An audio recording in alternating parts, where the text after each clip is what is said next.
Mechanical properties of फ्लुइडचं हे lecture number 3. यामध्ये आपण उरलेला चॅप्टरचा पार्ट म्हणजे हायड्रोस्टॅटिक्स आणि हायड्रोडायनॅमिक्स कव्हर करणार. हा लेक्चर तुम्ही मोठा जरी असेल तरी नक्की बघा, कारण की इथून सुद्धा प्रश्न येऊ शकतात. आपल्याला चॅप्टर कंप्लीट करायचं आहे, हे आपलं उद्देश आहे. ठीक आहे. तर सर सगळ्यात पहिले आपण काय काय कव्हर करणार पटकन बघून घेऊ. तर हायड्रोडायनॅमिक्स मध्ये म्हणजे फ्लुइड इन मोशन मध्ये सीईटीचा जास्त फोकस आहे. त्यामध्ये स्ट्रीम लाईन आणि टर्ब्युलंट फ्लो ऑफ फ्लुइड, नंतर क्रिटिकल वेलॉसिटी आणि रेनॉल्ट नंबर काय आहे, विस्कॉसिटी म्हणजे काय, Stokes law, terminal velocity, equation of continuity, Bernoulli equation, हे सगळं जे आहे पहिले 6 मुद्दे जे आहेत ते कशात येतात, हायड्रोडायनॅमिक्स मध्ये येतात. आणि शेवटी pressure due to liquid column, Pascal law आणि बॅरोमीटर आणि मॅनोमीटर हे येतं हायड्रोस्टॅटिक्स मध्ये. फ्लुइड ॲट रेस्ट मध्ये ते कव्हर करू. सो 9 मुद्दे कव्हर करायचे. थोडं लेक्चर फास्ट असणार आहे, सो व्यवस्थित एकदम कॉन्सन्ट्रेट होऊन अभ्यासाला बसा, म्हणजे तुम्हाला मजा येईल. ठीक, चला. सगळ्यात पहिले हायड्रोडायनॅमिक्स म्हणजे काय, फ्लुइड इन मोशन. जशी नदी आहे, नदीचं पाणी कसं वाहतं है ना, that is fluid in motion. आता आपण जो फ्लुइडचा अभ्यास करतो दॅट इज आयडियल फ्लुइड. आता आयडियल फ्लुइडच्या काय प्रॉपर्टीज आहेत? आयडियल फ्लुइडची सगळ्यात पहिली प्रॉपर्टी ही आहे की ते इनकम्प्रेसिबल आहे. इनकम्प्रेसिबल म्हणजे त्याचा व्हॉल्यूम फिक्स आहे. जर व्हॉल्यूम फिक्स आहे तर डेन्सिटी कॉन्स्टंट राहील, कारण मास तर तसं पण कॉन्स्टंट असतं, बरोबर. म्हणजे डेन्सिटी कॉन्स्टंट आहे. नंतर फ्लो इज इररोटेशनल. इररोटेशनल म्हणजे कसं, जसं नदी जी आहे नदी, तर नदी जेव्हा दगडांमधून दगडाच्या वरून जाते है ना, पाणी जेव्हा दगडाच्या वरून वगैरे जातं तेव्हा थोडंसं रोटेट होतं बघा, असं फिरतं पाणी. तर तसं फिरणारा आपलं आयडियल फ्लुइड नाही आहे. आयडियल फ्लुइडचं पाणी एकदम असं स्ट्रेट म्हणण्यापेक्षा रोटेट न होता जात. ठीक आहे. त्याच्यानंतर नॉन विस्कस आहे. नॉन विस्कस म्हणजे काय सर, म्हणजे कुठल्याही प्रकारचं फ्रिक्शन नाहीये 2 लेअरच्या मध्ये. जसं सहद आहे, सहद, हनी. ठीक आहे, हे बोर्डाच्या पुस्तकात उदाहरण दिले. तर हनीला जेव्हा तुम्ही टेबलवर टाकलं तर तेव्हा ते फ्लो व्हायला थोडासा त्रास देतं. का? कारण त्याच्या 2 लेयर्स मध्ये फ्रिक्शन आहे, विस्कॉसिटी आहे. पण आयडियल फ्लुइड मध्ये तशी कुठल्याही प्रकारची विस्कॉसिटी नाहीये, there is no internal friction. त्याच्यानंतर फ्लो इज स्टडी है ना, velocity at each point is constant in time. हा मुद्दा मला एक्सप्लेन करावा लागेल. तुम्ही एक गोष्ट ऐकली असाल, stream line flow. Stream line फ्लोचा अर्थ काय? सगळ्यात पहिले स्ट्रीम लाईनचा अर्थ काय होतो? स्ट्रीम लाईन म्हणजे ना एखाद्या मॉलिक्यूलचा, वॉटर मॉलिक्यूलचा पाथ दाखवतो. बघा, मी आता अशा या निळ्या निळ्या रेषा काढल्या, दिसतंय का तुम्हाला?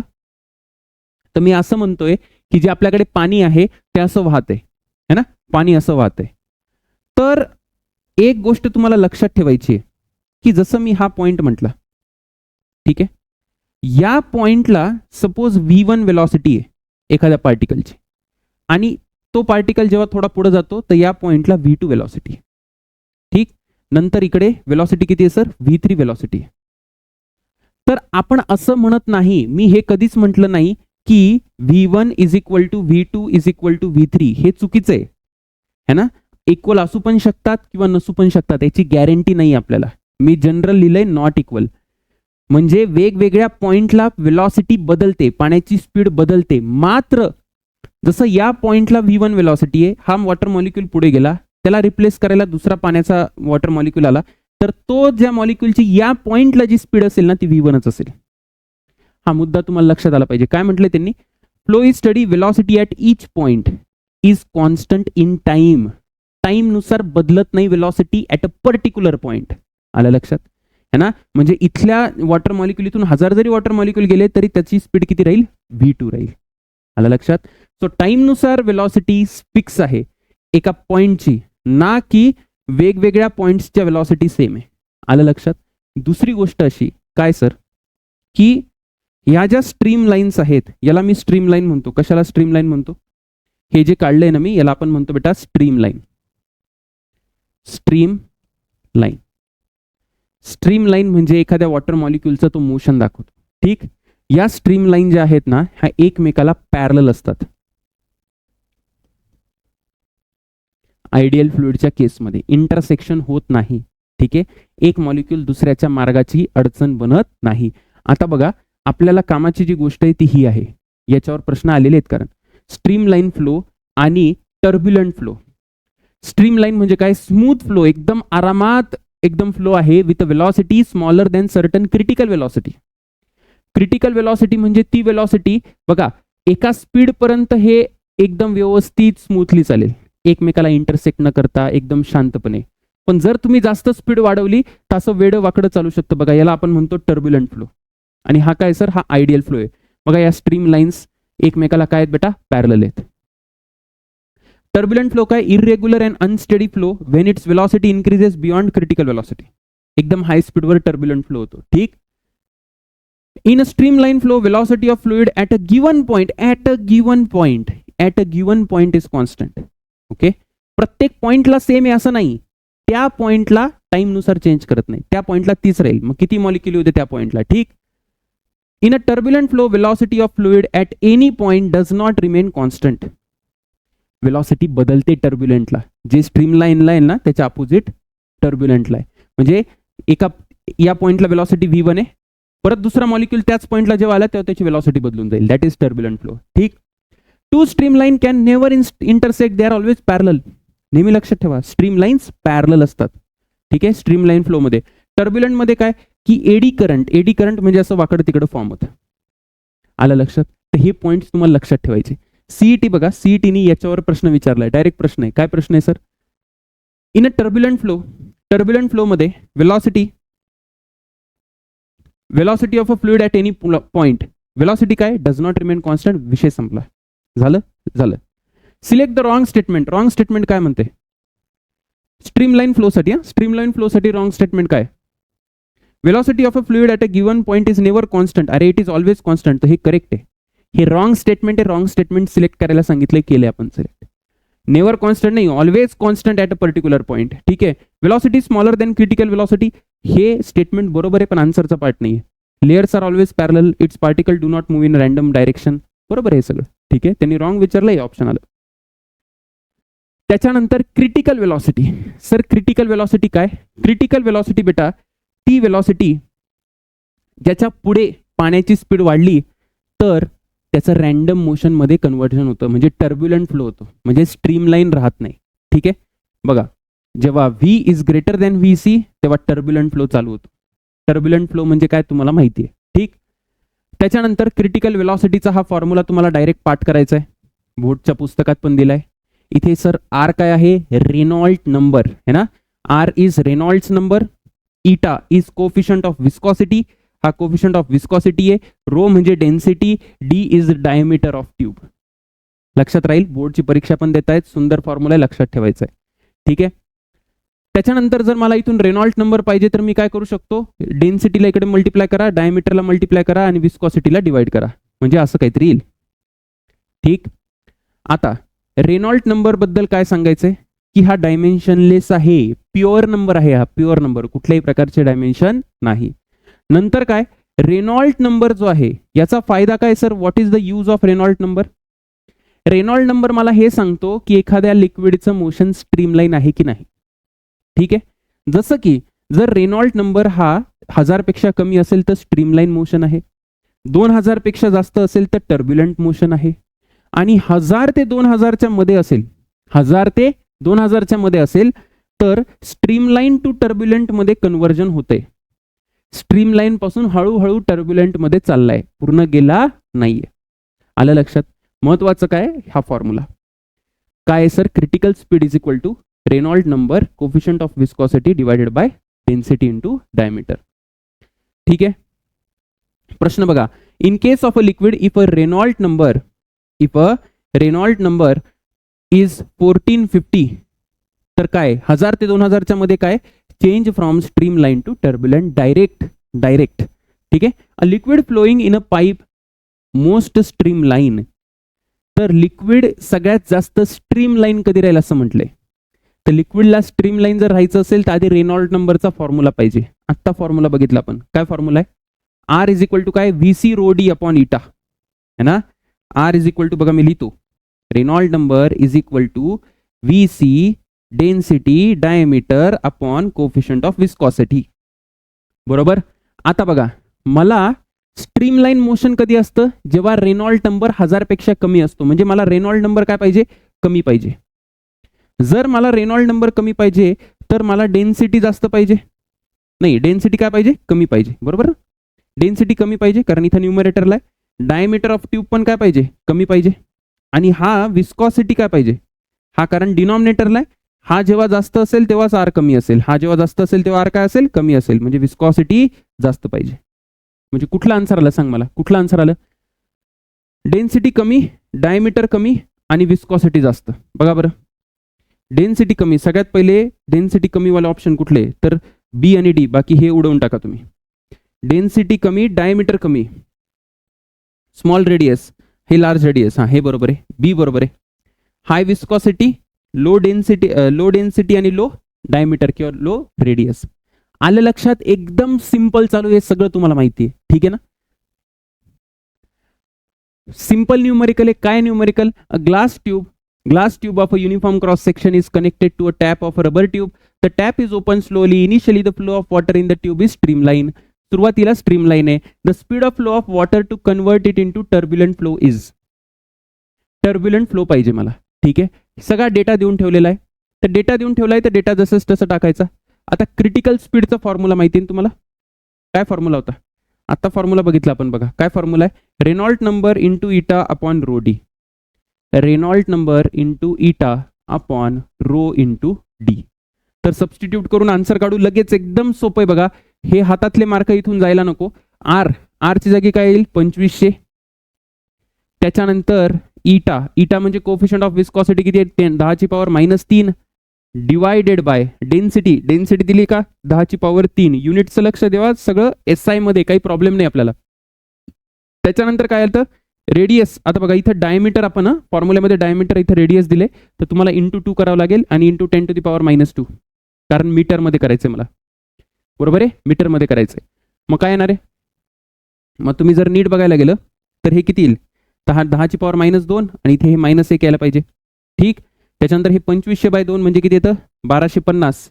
1250 म्हणजे आता आपण जर व्यवस्थित लिहिलं तर किती यायला पाहिजे, तर हा आला 250, 125, 125/1000 म्हणजे 0.125 metre per second. Direct answer येते. बघा कुठला आन्सर यायला पाहिजे सर, आन्सर बेटा बी यायला पाहिजे.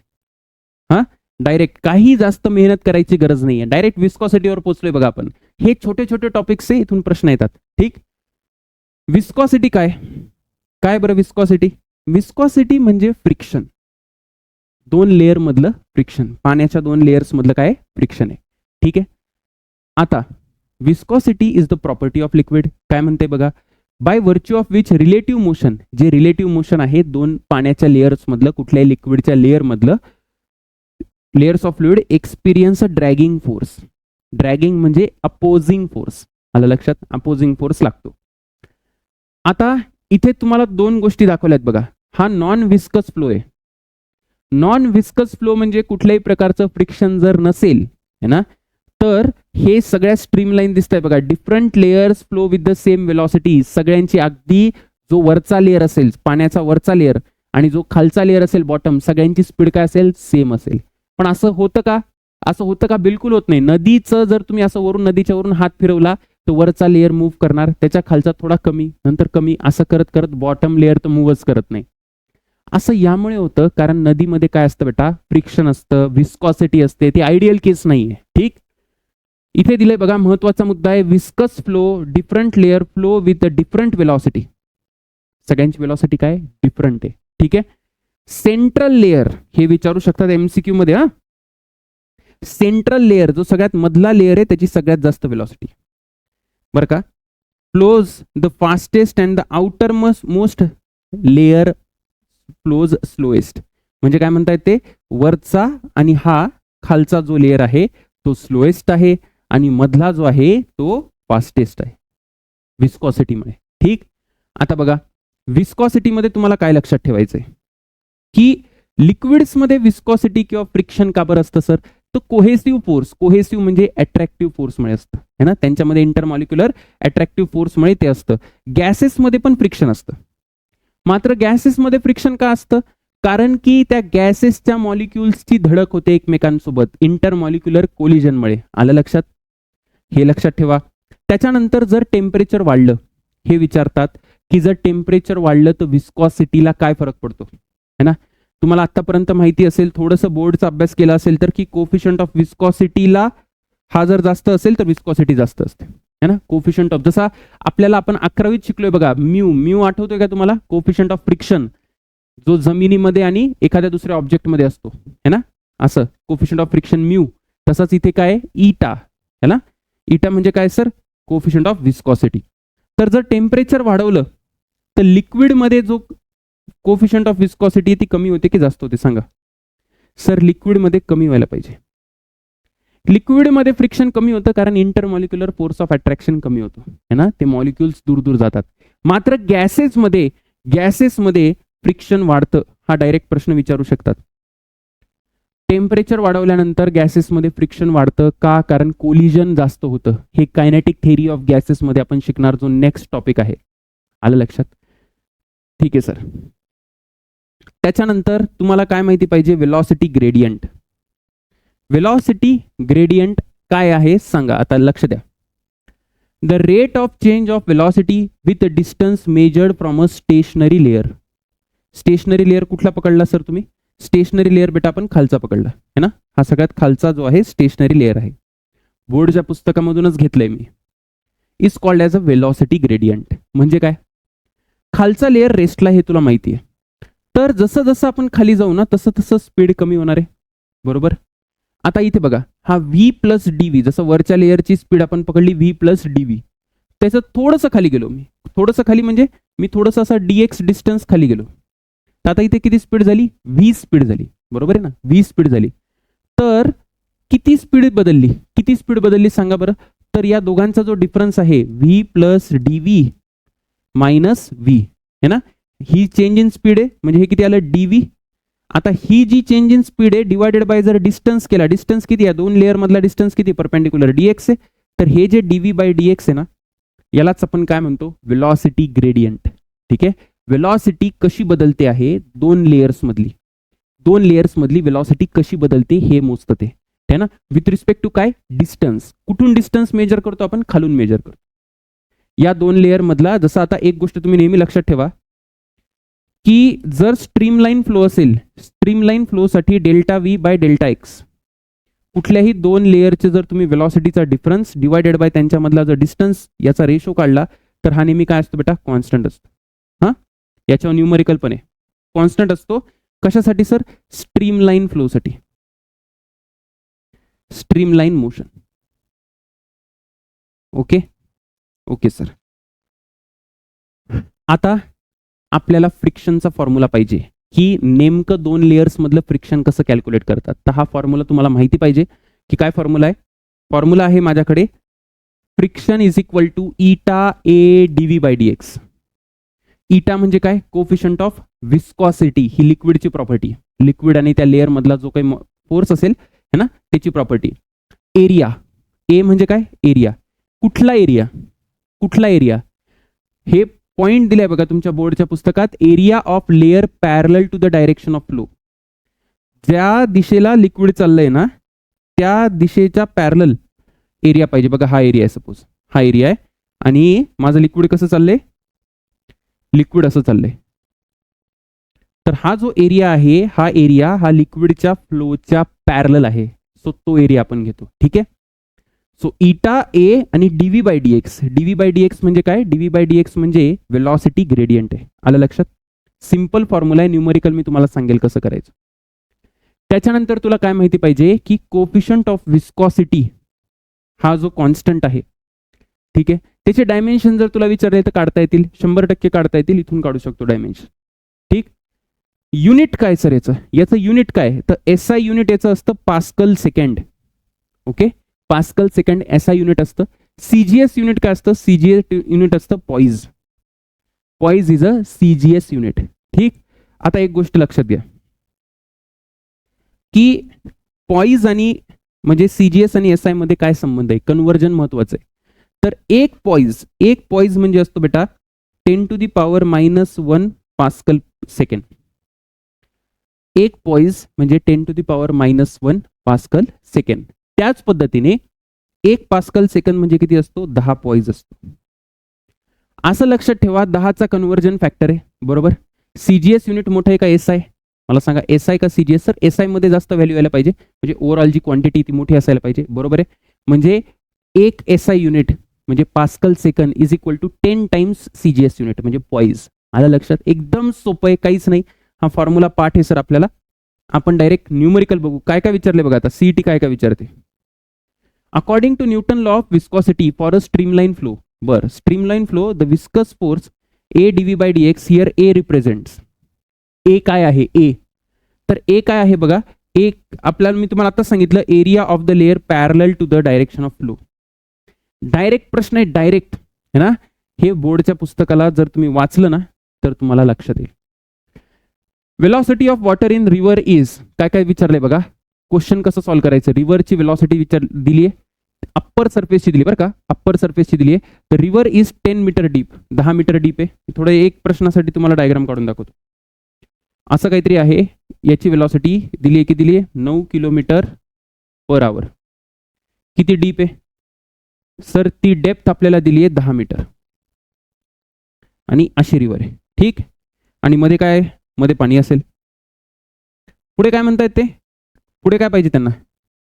तर ते म्हणतायत if the coefficient of viscosity is poise. Poise मध्ये दिलं बरं का. पॉईज आणि तुम्हाला सांगितलं आता कन्व्हर्जन कसं करायचं. ठीक आहे ना. क्वेश्चन सोडून देतो मी तुम्हाला. हा पॉईज दिलाय. Then shearing stress. Shearing stress विचारलंय. कसं करायचं? काही डोकं लावायचं नाही. फॉर्म्युला लिही. काय फॉर्म्युला आहे मला सांग. Force. Force is equal to friction force असतो बेटा इटा ए dv बाय dx. ठीक आहे. आता स्ट्रेस म्हणजे काय असतो? Force by area. तुला एवढं तर माहिती पाहिजे. मग फोर्स बाय एरिया किती झाला? इटा dv बाय dx. आलं? आलं.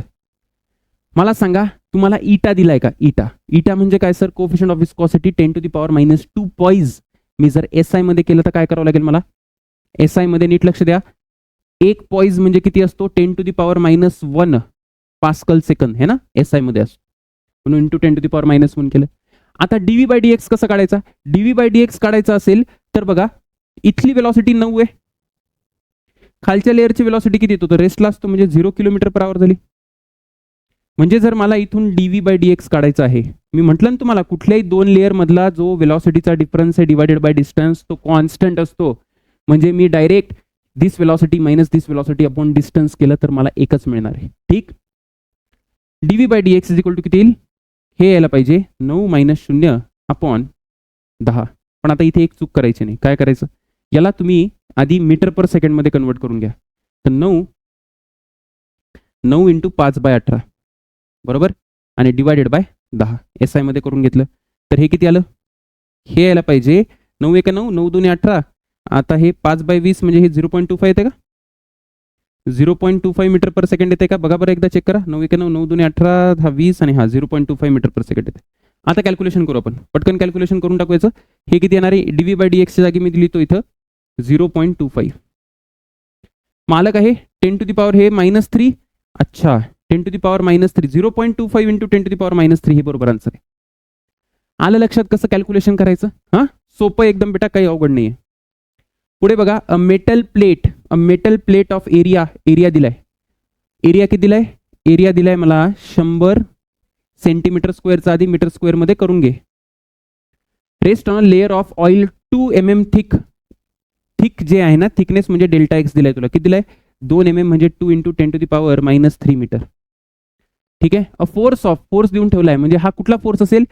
Force is applied parallel to the horizontally keeps it moving. म्हणजे तो फ्रिक्शनचाच फोर्स असेल तेवढाच फोर्स आपल्याला एक्सटर्नल लावायला लागतो ना, जास्त डोकं लावायचं नाही. म्हणजे F देऊन ठेवलाय मला. डायरेक्ट फॉर्म्युला बेस्ड क्वेश्चन आहे, काही डोकं नाही लावायचं. त्याच्यानंतर काय म्हटलंय? स्पीड पण दिली बेटा. स्पीड देऊन ठेवली मला. आता स्पीड म्हणजे डेल्टा व्ही. डायरेक्ट मी डेल्टा व्ही लिहितो. का बरं? कारण ती वरच्या लेअरची स्पीड असेल, खालच्याची जर 0 आहे म्हणजे त्यांच्यातला डिफरन्स किती आला? तेवढा चालणार आहे. वरची स्पीड 1 खालची स्पीड 0 जसं मगाशी केलं होतं म्हणजे डिफरन्स तेवढाच आला 10 to the power -2 metre per second. SI मध्ये केलं. काय विचारले? कोफिशियंट ऑफ विस्कॉसिटी विचारलंय. डायरेक्ट फॉर्म्युला लिही. F is equal to eta A dv by dx. dv by dx म्हण, delta V by delta X म्हण, काही म्हण, शिस्ती त्याच्यात व्हॅल्यू टाक. 100% आन्सर येणार आहे. नाही आला तर कमेंट सेक्शन मध्ये मेन्शन कर सर नाही आलं म्हणून. ठीक आहे. पुढे बघा water is flowing steadily in the river A and B. हा चांगला प्रश्न आहे. Steadily in a river A and B are two layers of water at heights 40 centimetre and 90 centimetre from the bottom. बर, 2025ला विचारलेला प्रश्न आहे. The velocity of layer A लेअरची वेलॉसिटी दिली 12 आणि वेलॉसिटी ऑफ लेअर बी विचारली. इथे ना कोफिशियंट ऑफ विस्कॉसिटी दिलंय, ना फ्रिक्शन फोर्स विचारलाय, विस्कस फोर्स विचारलाय, काहीच विचारलं नाही. मग इथं काय आहे बघा, प्रश्न समजून घ्या, ऐका. सगळ्यात पहिले हा खालचा लेअर, हा वरचा लेअर. ठीक आहे. आता कुठला लेअर आहे हा खालचा, याची वेलॉसिटी किती असते? 0 असते, बॉटम लेअर. नंतर त्यांनी सांगितलं एक 40 सेंटीमीटरला 2 लेअर आहे ना, 40 सेंटीमीटर आणि 90 सेंटीमीटर. सपोज मी म्हणतो हा 40 सेंटीमीटरचा असेल, हा इथून 40 सेंटीमीटर है ना, आणि हा किती आहे सर? हा 90 सेंटीमीटर. चला मानलं. पुढे काय? The velocity of the layer A. Layer A म्हणजे कुठला आहे? लेअर ए म्हणजे असेल 40 सेंटीमीटरवाला. याची वेलॉसिटी किती देऊन ठेवली मला? 12 सेंटीमीटर पर सेकंड.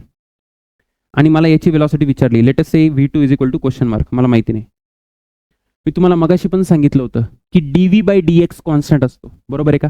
आणि कुठून मोजतो आपण? dx कुठून मोजतो? खालून मोजतो बेटा, है ना, खालून मोजतो. कसं करायचं बघा, नीट लक्ष द्या.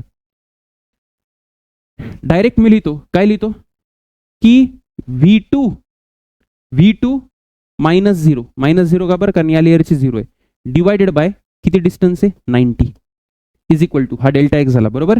इथे किती आहे?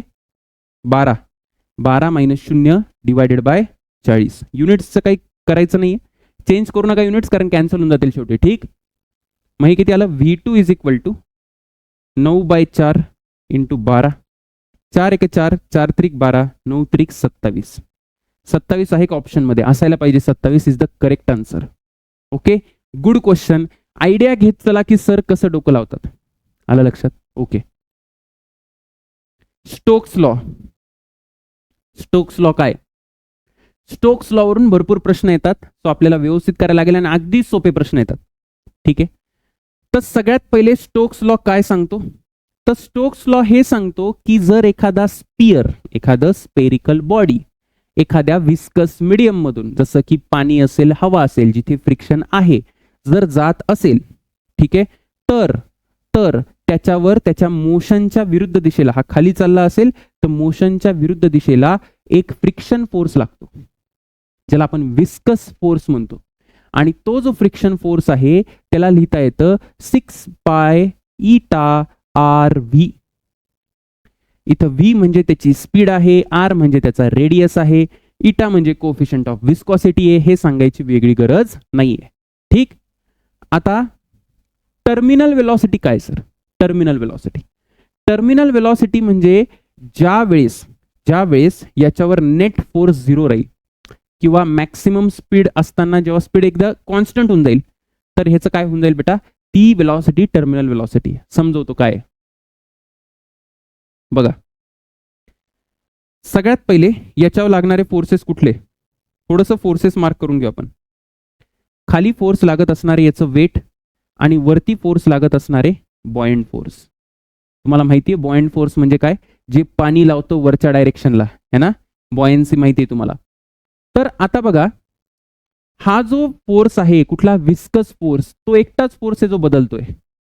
सुरुवातीला हा जेव्हा खाली येतोय तेव्हा वेट जास्त आहे. कोणापेक्षा जास्त आहे?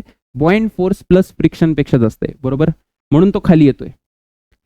आणि हा जो फ्रिक्शनचा फोर्स आहे ना, तर तो बदलतोय. का बदलतोय? कारण हा फोर्स, नेट फोर्स डाऊनवर्ड आहे, तर वेलॉसिटी वाढायला पाहिजे.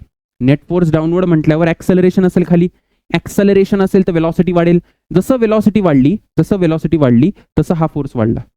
आलं लक्षात? बघा मी काय सांगतोय, थोडक्यात सांगतोय. जसं वेलॉसिटी वाढली बेटा तसं हा फोर्स वाढला, है ना, फ्रिक्शन फोर्स वाढला. मग जसं हा फ्रिक्शन फोर्स वाढेल, वरचा फोर्स वाढेल, तसं खालचा जो नेट फोर्स आहे म्हणजे जो वेट वाला जो फोर्स आहे तो आता कमी होत जाईल, इफेक्टिव्ह कमी होत जाईल, कारण हा फोर्स वाढतोय.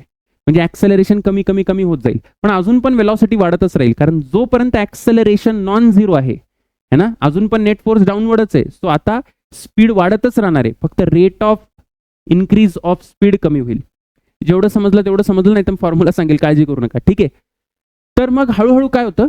हळूहळू असं होतं की एका स्पीडला हा वेट आणि हे जे फ्रिक्शन आणि बॉयंट फोर्स आहे म्हणजे खालचे आणि वरचे फोर्सेस बॅलन्स होतात आणि नेट फोर्स 0 होतो. नेट फोर्स 0 म्हणजे ऍक्सेलरेशन 0, ऍक्सेलरेशन 0 म्हणजे वेलॉसिटी कॉन्स्टंट, आणि ती जी कॉन्स्टंट वेलॉसिटी आहे त्याला आपण म्हणतो टर्मिनल वेलॉसिटी, है ना. टर्मिनल वेलॉसिटी बघा मी लिहितो, टर्मिनल वेलॉसिटी काय, टर्मिनल स्पीड.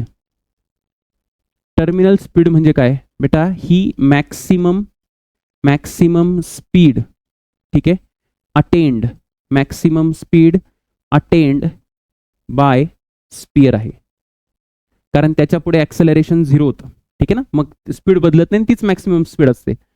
आणि ही काय बेटा, ही कॉन्स्टंट असते, कॉन्स्टंट व्हॅल्यू, ठीक आहे. आणि ही जी स्पीड अटेन होते म्हणजे कधी मिळते, ही त्याला अटेंड व्हेन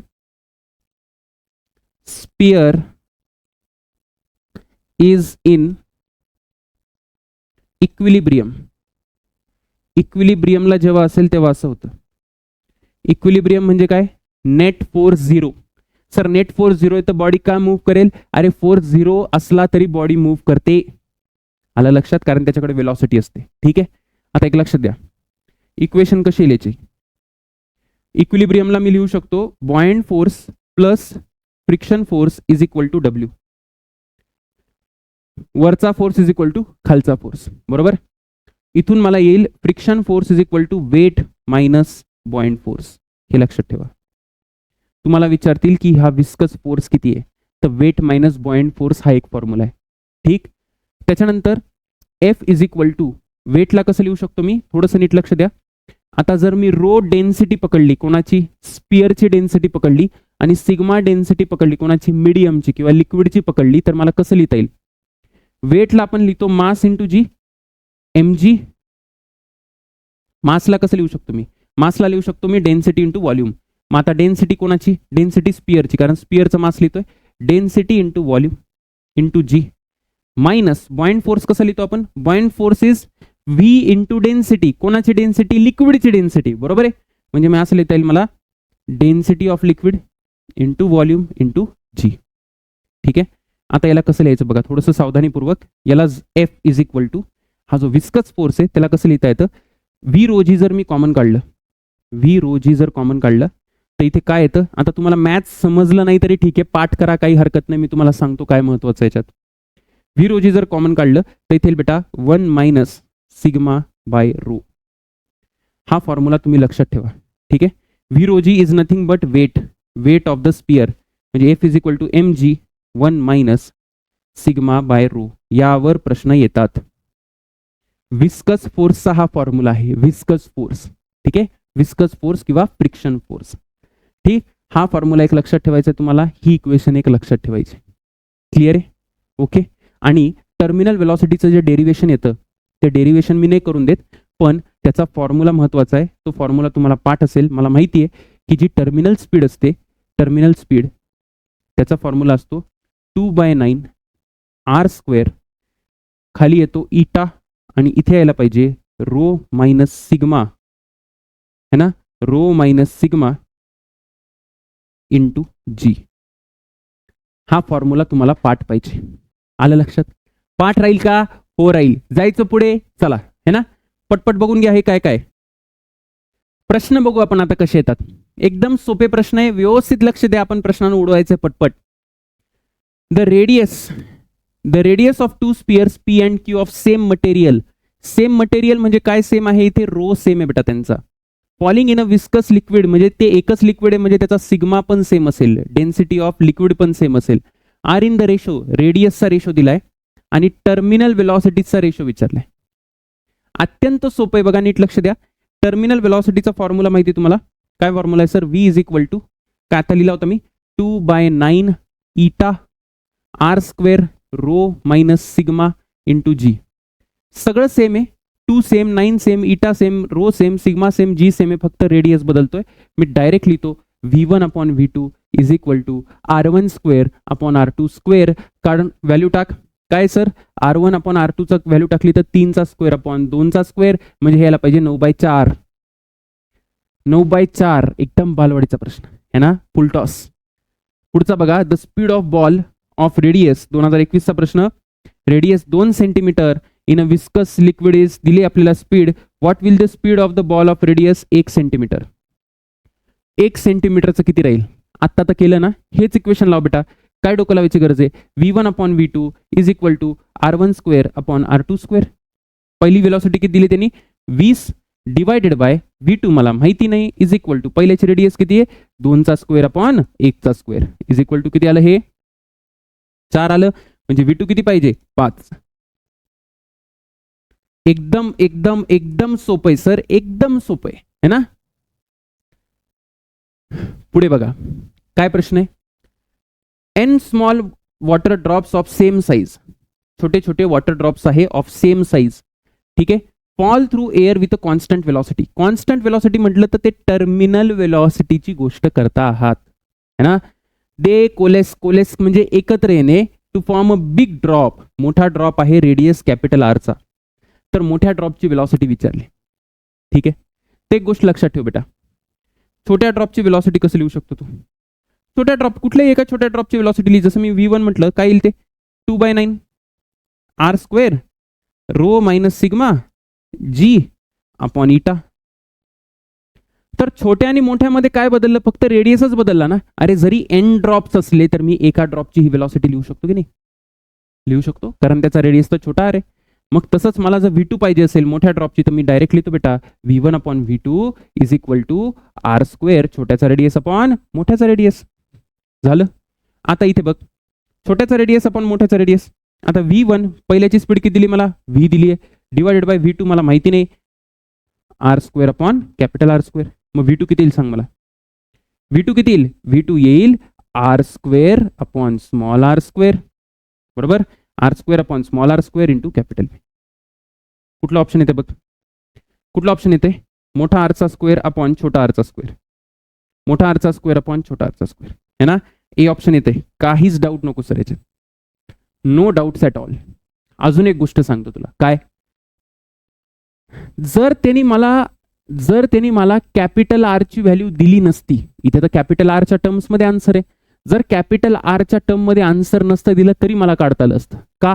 कारण मी सरफेस टेन्शनच्या लेक्चरला सांगितलं की जेव्हा छोटे छोटे ड्रॉप्स मिळून मोठा ड्रॉप बनतो तेव्हा मोठ्या ड्रॉपचा जो रेडियस असतो ना तो असतो n ची पॉवर 1/3 टाइम्स ऑफ छोट्या ड्रॉपचा रेडियस. बरोबर आहे की नाही? म्हणजे मला असंही लिहिता आलं असतं. कसं लिहिता आलं असतं? मला असं लिहिता आलं असतं की V2 is equal to capital R by small R चा स्क्वेअर इंटू V आहे. मग याला लिहू शकतो, कॅपिटल आरला काय लिहू शकतो? n ची power 1/3 into small R, n ची power 1/3 into small R upon R चा स्क्वेअर इंटू V. हे कॅन्सल झालं. स्क्वेअर म्हणजे पॉवर 2/3 यायला पाहिजे, म्हणजे V इंटू n ची पॉवर 2/3. ही झाली मोठ्या ड्रॉपची वेलॉसिटी. आलं का लक्षात? हे सरफेस टेन्शन मध्ये करून दिले रे बाबा, असं बघू नको याच्याकडे. आणि ते लेक्चर बघितलं नसेल तर ते बघ, हा, कारण असा सेम प्रश्न 2025 ला विचारलाय. सेम प्रश्न आहे हा. काय विचारलंय त्यांनी? की आता जी वेलॉसिटी आहे ती x टाइम्स v होऊन जाते, XV. म्हणजे आधी V होती छोट्या ड्रॉपची, मोठ्या ड्रॉपची x टाइम V झाली, तर x ची व्हॅल्यू विचारली, तर किती आहे बेटा? n ची पॉवर 2/3. आताच सांगितलं ना मी, आताच सांगितलं. Yes or no? Yes sir. पुढे बघा, a lead sphere of mass m falls in a viscous liquid with a terminal velocity p0. ठीक. दुसरा लीड स्पियर आहे, ज्याचा मास किती आहे? 8m, but of same material, म्हणजे सगळं सेम आहे, डेन्सिटी सगळं सेम आहे, fall through the same liquid with a terminal velocity. तर आता आपण बघितलं, काय बघितलं सर? की टर्मिनल वेलॉसिटीचा रेशो काय असतो?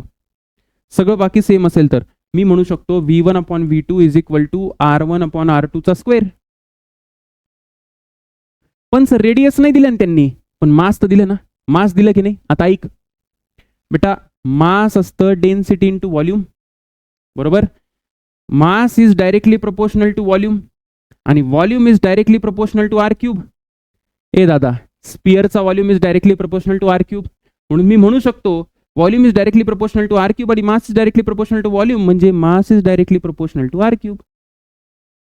अरे म्हणू शकतो की नाही म्हणू शकत? Mass is directly proportional to R cube, बरोबर आहे. नीट लक्ष दे काय म्हणतोय मी. याचा अर्थ बेटा, याचा अर्थ मला R1 अपॉन R2 पाहिजे ना. R1 अपॉन R2 पहिले मी काय करतो? M1 अपॉन M2 घेतो. M1 upon M2 is equal to R1 upon R2 चा क्यूब, बरोबर. आता नीट लक्ष द्या कॅल्क्युलेशन हा. m1/m2 पहिल्याचा मास किती आहे m, दुसऱ्याचा मास किती आहे 8m is equal to r1 पहिल्याची रेडियस नाही माहिती मला ना, r1/r2 चा क्यूब. मग हे कॅन्सल झालं दोन्ही साईडला क्यूब रूट घेतलं तर येईल 1/2 इज इक्वल टू r1/r2. आलं का? r1/r2 1/2 आलं. मग इथे 1/2 टाक म्हणजे मला येईल v1/v2 इज इक्वल टू 1/2 चा स्क्वेअर 1/4. काय यायला पाहिजे? 1/4 यायला पाहिजे. 1/4 बरोबर ना? 1/4. आता काय विचारलंय त्यांनी? 8m. मग 1/4 म्हणजे 4 टाइम्स यायला पाहिजे. v2 विचारलंय ना, v2 विचारलंय म्हणजे किती यायला पाहिजे? 4 चा फॅक्टर यायला पाहिजे आन्सर. काही डाऊट आहे का? काही डाऊट नाहीये सर. व्यवस्थित बेटा हळूहळू पॉज करून डोकं थोडंसं शांत करून बघ, असं कॅल्क्युलेशन करतात. ठीक आहे ना सर? ओके. अच्छा सर, हा प्रश्न हे आणि हे सेम आहे, हा करून घेशील. पुढे बघा काय प्रश्न आहे. पुढे प्रश्न आहे a solid ball of volume V. आता व्हॉल्यूम आहे बेटा, हा volume V is dropped in a viscous liquid. It experience a viscous force. अच्छा फोर्स एफ. अ सॉलिड दुसरा व्हॉल्यूम किती आहे 2v है ना, व्हॉल्यूम आहे, स्पीड नाही आहे ती. Of same material dropped with a same fluid, सगळं सेम आहे. Viscous force acting on it will be. एकदम सोपं आहे, ऐक जरा. विस्कस फोर्स काय असतो बेटा? तो असतो sir 6π eta r v. v काय इथं स्पीड आहे, ही वाली इथं स्पीड असते, व्हॉल्यूम नाही येतो. असं कुठं दिलंय का की स्पीड सेम आहे किंवा स्पीडचा रेशो नाही दिलाय? तुला एक गोष्ट माहिती आहे का? काय माहिती आहे सर? की बेटा जी स्पीड आहे, आता बघितलं आपण, जी स्पीड आहे है ना, काय ती कशाला प्रपोर्शनल असते? r² ला प्रपोर्शनल असते. बघितलं ना की जर डेन्सिटी वगैरे सगळं कॉन्स्टंट असेल तर r² ला प्रपोर्शनल असते. याचा अर्थ मी असं म्हणू शकतो का की जो विस्कस फोर्स आहे that is directly proportional to, कारण v च्या जागी मी इथं r² टाकेल, एक r² आणि एक r म्हणजे r³ आला, is directly proportional to r³. म्हणू शकतो viscous force is directly proportional to r³. ठीक. पण मला हे माहिती आहे की volume is directly proportional to r³. अरे व्हॉल्यूम आणि r³ तर एकच आहे ना, बरोबर आहे, स्पिअरचा व्हॉल्यूम. म्हणजे मी असं म्हणू शकतो का? काय म्हणू शकता सर तुम्ही की viscous force is directly proportional to volume. हा मोठा v म्हणजे बेटा काय आहे? व्हॉल्यूम आहे, व्हॉल्यूम. आलं का लक्षात? हा, viscous force is directly proportional to volume. आता मला सांग की मला फोर्स काढायचा आहे ना, मग मला मी डायरेक्ट लिहितो F1/F2. F1/F2 is equal to पहिल्याचा व्हॉल्यूम अपॉन दुसऱ्याचा व्हॉल्यूम. पहिल्याचा व्हॉल्यूम v दिलाय, दुसऱ्याचा व्हॉल्यूम 2v आहे. ठीक आहे. मग मला काय पाहिजे? मला F2 पाहिजे बेटा. F2 इज इक्वल टू काय येईल? 2 टाइम्स F1. 2 टाइम्स F1 म्हणजे आन्सर काय यायला पाहिजे? आन्सर यायला पाहिजे C. आलं लक्षात? कॅल्क्युलेशन करावे लागतील तुला, थोडंसं स्लो करून कर, व्यवस्थित येईल बेटा तुला. सोपे प्रश्न आहेत, जास्त अवघड नाहीये. हा, डोकं चालवायला शिक थोडंसं. 2 hailstones from the sphere with रेडियसचा रेशो दिलाय.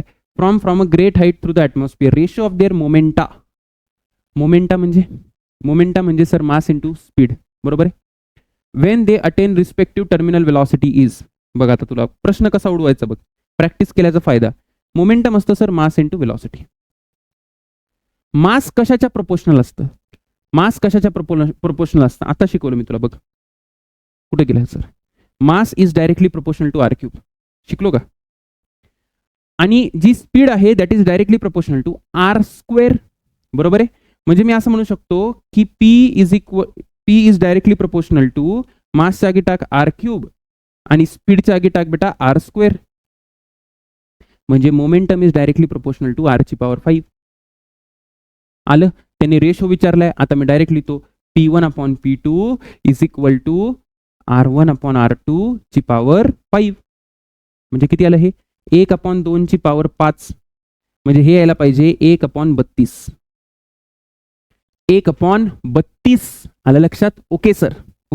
2023चा प्रश्न असा उडवायचा.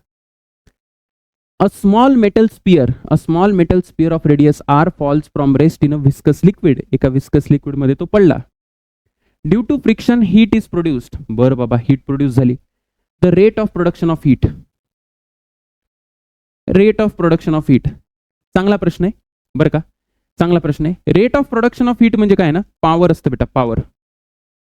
पॉवर इज इक्वल टू असतं rate of production production of heat. आलं लक्षात. आणि पॉवरला मी लिहू शकतो, पॉवर इज इक्वल टू असतं फोर्स इंटू वेलॉसिटी. ठीक आहे. आता फोर्स इंटू वेलॉसिटी, फोर्सला कसं लिहू शकतो मी? फोर्सला आपण लिहू शकतो 6 पाय इटा आर व्ही. हाच फोर्स असतो ना, हा जो फोर्स आहे इंटू व्ही आहे ना, ही तर स्पीड आहे बरं का, व्ही काय स्पीड आहे. म्हणजे मी असं म्हणू शकतो की पॉवर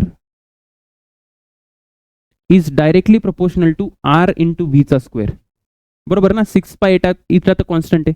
आता मला सांग स्पीड कशाच्या प्रोपोर्शनल असते? मगापासून सांगतोय speed is directly proportional to R square. अरे हो की नाही, speed is directly proportional to R square. मी असं बघतो बघा, power is directly proportional to, एक आर ऑलरेडी आहे, हा वाला आर, आणि इथं स्पीडचा स्क्वेअर आहे. स्पीडचा स्क्वेअर म्हणजे आर स्क्वेअरचा स्क्वेअर. स्पीड ही स्वतः आर स्क्वेअरला प्रोपोर्शनल आहे. Okay sir, okay. म्हणजे आता हे किती आलं बेटा? Power is directly proportional to R ची पॉवर 5. उडवा प्रश्नाला, उडवा उडवा उडवा उडवी उडवा उडवी झालं. पुढील प्रश्न काय सर? पुढील प्रश्न हा चांगला प्रश्न आहे जरा थोडासा. याच्यात सीईटीने छोटीशी चूक केली आहे, पण तरी सांगतो मी तुम्हाला कसं आहे. Spherical solid ball of volume V is made up of material of density. त्याची डेन्सिटी दिली म्हणजे रो दिलाय. It is falling through a liquid of density rho 2 म्हणजे सिग्मा दिलाय. आणि त्यांनी म्हटलंय की rho 2 is greater than rho 1. पण actually rho 1 is greater than rho 2 पाहिजे है ना, कारण ऑप्शन मध्ये बघा सगळं रो 1 मायनस रो 2 आहे. ऑप्शन हे निगेटिव्ह राहत नाही, निगेटिव्ह राहत नाही. पण ठीक आहे, जाऊ द्या, ते साईन वगैरे जाऊ द्या. Assume that the liquid apply viscous force. आता विस्कस फोर्स जो आहे ना बेटा, तो केव्ही स्क्वेअर. तर टर्मिनल स्पीड विचारली. तर अशा वेळेस आहे ना, तुम्हाला थोडं काय ना बेसिकचं नॉलेज असलं पाहिजे. आपण काय, मी तुम्हाला सांगितलं होतं इक्वेशन पाठ करायला. काय इक्वेशन होती? की जो फ्रिक्शन फोर्स असतो that is equal to weight minus buoyant force. सांगितलं होतं मी तुम्हाला हे. आणि अजून हे पण सांगितलं होतं, काय सांगितलं होतं सर? की friction force is also equal to V rho G 1 minus sigma by rho. हा फॉर्म्युला लिहून दिलाय मी तुम्हाला. ठीक आहे, फॉर्म्युल्याचा गेम आहे बेटा इथे. तर एफ इज इक्वल टू, आता बघा व्ही रो जीला व्ही रो जी राहू द्या. ठीक आहे, व्ही रो जी ला व्ही रो जी राहू द्या. आता इथे रो 1 आणि रो 2 दिलाय. रो म्हणजे डेन्सिटी ऑफ स्पियर आहे, तर डेन्सिटी ऑफ स्पियरला मला रो 1 लिहावं लागेल. ठीक आहे ना, इथे दिलंय त्यांनी. 1 मायनस सिग्मा म्हणजे लिक्विड म्हणजे रो 2 अपॉन रो 1. ठीक, इथे एफ ला काय लिहू शकतो मी? एफ ला लिहा KV square. KV square is equal to V rho 1 G, आणि इथे rho 1 minus rho 2 upon rho 1 असेल बघा. Rho 1 minus rho 2 upon rho 1. Rho 1 cancel झाला. हा रो 1 आणि हा रो 1 कॅन्सल झाला. इथून तुम्ही काय विचारलंय? Terminal speed. तर इथून व्ही येऊन जाईल बघा. व्ही इज इक्वल टू, अच्छा हा व्हॉल्यूम आहे बरं का, हा जो आहे ना बेटा हा व्हॉल्यूम आहे, हा व्हॉल्यूम आहे आणि ही स्पीड आहे. ठीक आहे ना. तर व्ही इज इक्वल टू काय येईल? ए ऑप्शन यायला पाहिजे. ए ऑप्शन यायला पाहिजे. मी डायरेक्ट छापतो A option. V G rho 1 calculate करा, तेच येईल. Rho 1 minus rho 2 upon K. Definition प्रमाणे गेलोय. डेफिनेशन प्रमाणे मी तुम्हाला आधी शिकवलंय. हे उपयोगाचे फॉर्म्युले आहेत, मला माहिती याचा वापर होतो म्हणून मी डायरेक्ट सांगितलं. ठीक आहे, पुढे बघा. Ball rises to the surface as a constant velocity. हे चांगले प्रश्न आहे सगळे. मी चांगले प्रश्न कव्हर केले जिथे तुम्हाला अडचण येऊ शकते. सोपे तुम्ही करून घ्याल, मला माहिती आहे. ठीक आहे ना. A ball rises to the surface at a constant velocity in a liquid. आता रायझेस म्हटलंय, रायझेस कसा होईल? रायझेस म्हणजे असं पण होऊ शकतं की एखादा बॉल जो आहे ना तो वरती चाललाय, त्याची स्पीड वरती आहे. मग अशा वेळेस फ्रिक्शन खाली लागेल. ठीक आहे, आणि वेट खाली लागेल आणि बॉयंट फोर्स वरती लागेल. असं होऊ शकतं ना, असं होऊ शकतं. आता बॉयंट फोर्स वरती लागेल म्हणजे मला इक्वेशन अशी बनेल बघा. एफ प्लस डब्ल्यू, खालचे फोर्स इज इक्वल टू वरचा फोर्स टर्मिनल वेलॉसिटीसाठी. ठीक. तर लिक्विडची डेन्सिटी दिली 4 times greater than material of the ball. The ratio of the force of the friction acting on the rising ball and its weight. काय विचारले त्यांनी? रेशो विचारलाय फ्रिक्शन आणि वेटचा. बघा नीट लक्ष द्या. फ्रिक्शन आणि वेटचा रेशो विचारलाय. वेटने डिवाइड करा दोन्ही साईडला. काय येईल? सावधानीने वेटला दोन्ही साईडने डिवाइड करा. असं यायला पाहिजे बघा. F by W plus W by W केला तर 1 येईल. इथे यायला पाहिजे बेटा बी बाय डब्ल्यू. तुम्हाला हे विचारलंय एफ बाय डब्ल्यू. तर F by W is equal to येईल बी बाय डब्ल्यू मायनस 1. ठीक, बी बाय डब्ल्यू मायनस 1 यायला पाहिजे. आता बी म्हणजे काय असतो? बी म्हणजे असतो, नीट लक्ष दे इकडं, F by W is equal to B असतो बेटा व्ही रो जी है ना, म्हणजे V into sigma into G, कारण सिग्मा म्हणजे लिक्विडची डेन्सिटी, वेट असतं V rho G, V volume into density of the sphere into G minus 1, V G गायब, व्ही जी गायब, सिग्मा बाय रो मायनस 1. आता ती जी डेन्सिटी ती 4 टाइम्स दिली बरं का, 4 टाइम्स दॅट ऑफ लिक्विड म्हणजे 4 रो अपॉन रो मायनस 1, म्हणजे हे किती आलं 3. 3:1 is the correct answer. 3:1 is the correct answer. ठीक आहे ना, ratio of the force of friction upon weights. आता हा जर तुम्हाला प्रश्न आला नाही रिअल एक्झाम मध्ये तरी ठीक आहे, हे काही काही प्रश्न खूपच चांगले आहेत म्हणून डिप्रेस्ड वाटू नका, फक्त शिका माझ्यासोबत की कसं सोडवायचं असतं. ठीक आहे ना, 100% पण ज्याला येतात ना, ओव्हरऑल सीईटीचा जो टॉपर असतो महाराष्ट्राचा त्याला पण फिजिक्सला आउट ऑफ मार्क्स नसतात, एकदम क्वचितच फिजिक्सला आउट ऑफ मार्क्स येतात, म्हणून टेन्शन घ्यायचं नाही, अभ्यास करत राहायचा. पुढे बघा, a small steel ball of mass M, मी तुम्हाला सांगितलं ना बघा 2025ला डायरेक्ट प्रश्न आलाय, विस्कस फोर्स सरांनी फॉर्म्युला लिहून दिलाय. कुठला फॉर्म्युला लिहून दिलाय सर तुम्ही? हा फॉर्म्युला लिहून दिलाय मी तुम्हाला. काय करायची गरज आहे तुला आयुष्यात? काय करायची गरज? थोडंसं तरी बेसिक पाहिजे बरं का बोर्डचं, तरच हे फास्ट लेक्चर तुला झेपेल. तुला काहीच माहिती नसेल तर तुला वाटेल सर काय बोलतायत, है ना, असं होऊ देऊ नको. Equation of continuity. कंटिन्युटी काय सर? एकदम सोपं आहे बेटा, कंटिन्युटी मध्ये काहीच नाहीये, बघ नीट लक्ष दे. सगळ्यात पहिले इक्वेशन ऑफ कंटिन्युटी काय म्हणताय की for an incompressible ideal fluid, compressible नसायला पाहिजे, कंप्रेसिबल नसायला पाहिजे. ठीक, the mass or volume rate of flow, म्हणजे जितक्या पर सेकंड, एका सेकंडमध्ये जेवढं मास येईल तेवढंच मास बाहेर जाईल. आलं लक्षात? जेवढं व्हॉल्यूम ऑफ वॉटर एका सेकंडमध्ये येईल तेवढाच बाहेर जाईल, म्हणून याला आपण कन्झर्वेशन ऑफ मास पण म्हणतो. कन्झर्वेशन ऑफ मासमुळे ही इक्वेशन आली. आलं लक्षात? Okay sir. Is constant at all points, सगळ्या पॉइंट्सला जे व्हॉल्यूम रेट ऑफ फ्लो आहे किंवा मास रेट ऑफ फ्लो आहे, म्हणजे mass passing through a point per second is constant. जर तसं नाही झालं तर एका पॉइंटला मास जमा होईल. आलं का लक्षात? आणि मग ते फ्लुइड कॉम्प्रेस होऊन जाणार आहे, कॉम्प्रेस होऊन जाईल. जसं एखादा मेट्रोचा डबा आहे, एखादा ट्रेनचा डबा आहे, त्याच्यामध्ये जर लोकांना दाबायचं नाहीये तुला तर जेवढे लोक आतमध्ये आले तेवढे बाहेर जायला पाहिजे, है ना, नाहीतर ते चेपल्या जातील. आलं लक्षात? So mass rate of flow incoming, outgoing mass rate of flow, incoming volume rate of flow is equal to outgoing volume rate of flow. मग याची इक्वेशन लक्षात ठेवायची, A1V1 is equal to A2V2. Area आणि स्पीडचं product एखाद्या पॉइंटला, जसं इथे बघा A1V1 is equal to A2V2. ठीक, हे A1V1 is equal to A2V2 काय सर? dV अपॉन dt आहे. हा dV अपॉन dt म्हणजे व्हॉल्यूम रेट ऑफ फ्लो आहे. हे डायरेक्ट विचारतील what find the volume rate of flow. आता फॉर्म्युला तर माहिती पाहिजे, व्हॉल्यूम रेट ऑफ फ्लो म्हणजे काय, तर area into velocity is volume rate of flow. जर मी डेन्सिटीने मल्टिप्लाय केलं, व्हॉल्यूमला डेन्सिटीने मल्टिप्लाय केलं काय येतं? मास येतं. म्हणजे जर मी याला दोन्ही साईडला डेन्सिटीने मल्टिप्लाय केलं असं, rho A1V1 is equal to rho A2V2, याला dm बाय dt म्हणतो. dm बाय dt म्हणजे मास रेट ऑफ फ्लो. ठीक आहे, it is based on what? Conservation of mass. Conservation of mass वर ते बेस्ड आहे. आता क्वेश्चन बघू आपण. पहिला प्रश्न बघा काय प्रश्न म्हणतोय, a cylindrical tube of spray pump, spray pump has a radius r. ठीक आहे, एखादी अशी ट्यूब आहे, त्याचा रेडियस किती दिलाय आपल्याला? r दिलाय. पुढे काय म्हणता येते? At one end the tube has n fine holes, म्हणजे इकडे कुठेतरी छोटे छोटे होल्स असतील, है ना, असे छोटे छोटे होल्स असतील. इच ऑफ रेडियस r, त्याची रेडियस दिली आहे. If the speed of the liquid of the tube is v, म्हणजे याची स्पीड इथं v दिली आहे, म्हणजे मला इथे कुठे पण अशी स्पीड किती दिली आहे? v दिली आहे. Then the speed of ejection of liquid through holes, या होल्स मधलं मला काय विचारलंय त्यांनी? स्पीड विचारली आहे. लेटस से इथून बाहेर येणाऱ्याची जी स्पीड आहे, वेगवेगळ्या स्पीडने येतील ना बाहेर, आपण v डॅश पकडू. मग काय करायचं? इथे काहीच करायचं नाही. A1V1 is equal to A2V2, एकदम सोपं आहे. बघा मी लिहितो A1V1 is equal to A2V2. तर पहिल्याचा एरिया किती येईल?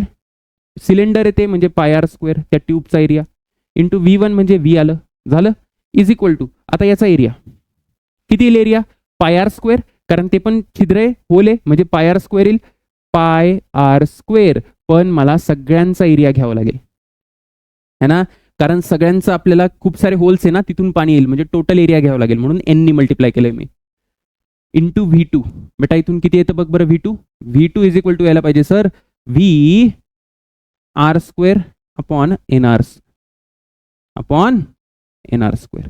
कुठलं ऑप्शन येते बघा बरं, V R square upon N R square. B option येते, बी ऑप्शन येतं बी. पुढे जाऊ आपण. पुढे काय म्हणता येते, water flows through a horizontal pipe at speed V, speed दिली आहे. इंटरनल डायमीटर, आता डायमीटर दिले त्यांनी, ठीक आहे. If the water coming out of the speed then the diameter of the nozzle is. काही नाही, तुला डी, हे बघा तुम्हाला D2 विचारलाय, मी डायरेक्टली तो A1 V1 is equal to A2 V2 लावून टाक, काहीच प्रॉब्लेम नाही. ते पहिल्याचा एरिया किती आहे सर, पहिल्याचा एरिया, आता डायमीटरच्या मध्ये एरिया कसा आहे तो पाय डी स्क्वेअर बाय 4, पाय आर स्क्वेअरच्या आरच्या आगी D/2 टाकलं, बाकी काही केलं नाही, ठीक आहे ना. पाय D square by 4 into V1, V1 म्हणजे V, दुसऱ्याचा एरिया दिलाय का मला, तेच तर फाइंड करायचं आहे. डायमीटर म्हणजे पाय डी डॅश चा स्क्वेअर अपॉन 4 इंटू V2, त्याची स्पीड दिली का, त्याची स्पीड V1 दिली. इथून कॅल्क्युलेट करा किती येईल, एकदम सोपं आहे, काही टेन्शन घ्यायची गरज नाही. V अपॉन V1 यायला पाहिजे, V upon V1 into D म्हणजे बी आन्सर यायला पाहिजे, बी है ना, V upon V1 into D. पुढे काय म्हणतायत, हा प्रश्न बघा, काय प्रश्न आहे sir, the surface of the water, चांगला प्रश्न आहे, थोडासा चांगला आहे. The surface of the water in a water tank of cross section 750 centimetre square on the top of the house H metre about the tap level. म्हणजे काय बघा, आपल्याकडे असं काहीतरी टँक आहे आणि इथे इथे असा हा सरफेस ऑफ वॉटर आहे आणि त्यांनी हे एच हाईट आहे, ठीक आहे, आणि याचा एरिया देऊन ठेवलाय 750 सेंटीमीटर स्क्वेअर. नंतर काय म्हटलंय, the speed of water coming out through the tap, म्हणजे इथे कुठेतरी नळ लावलाय त्यांनी, है ना, असा काहीतरी नळ असेल आणि इथून जे पाणी आहे ते खाली यायला लागले, असं पाणी खाली यायला लागले आणि याचा एरिया दिलाय तुम्हाला 500 mm स्क्वेअर, 500 mm स्क्वेअर. त्याचबरोबर आपल्याला याची स्पीड देऊन ठेवली इथं 300 सेंटीमीटर पर सेकंड आणि विचारले dH/dt काय. आता dH/dt काय सर, dH/dt बेटा बघ, एक गोष्ट लक्षात ठेवा की जसा हा पाण्याचा लेअर थोडासा खाली येईल, थोडासा खाली येईल, थोडासा खाली म्हणजे सर किती, हा टोटल H आहे, म्हणजे हा किती यायला पाहिजे DH, बरोबर आहे ना, किती यायला पाहिजे DH, म्हणजे डिस्टन्स DH आहे आणि पर युनिट टाइम म्हणजे काय dH/dt, म्हणजे हे पाणी किती रेटनी कमी होणार आहे dH/dt. आलं का लक्षात. इथली जी स्पीड आहे, जर मी याला V1 म्हटलं तर मी याला म्हणू शकतो dH/dt, म्हणू शकतो, 100% म्हणू शकता सर, काहीच प्रॉब्लेम नाही. हा डिस्टन्स, त्याचा छोटासा पार्ट DH आणि divided by time, that is speed. मी असं लिहितो बघा, A1 V1 is equal to A2 V2. A1 म्हणजे हा एरिया किती आहे 750, याला सेंटीमीटर स्क्वेअर मध्येच राहू द्या, आपण सेंटीमीटर स्क्वेअर मध्ये काम करू.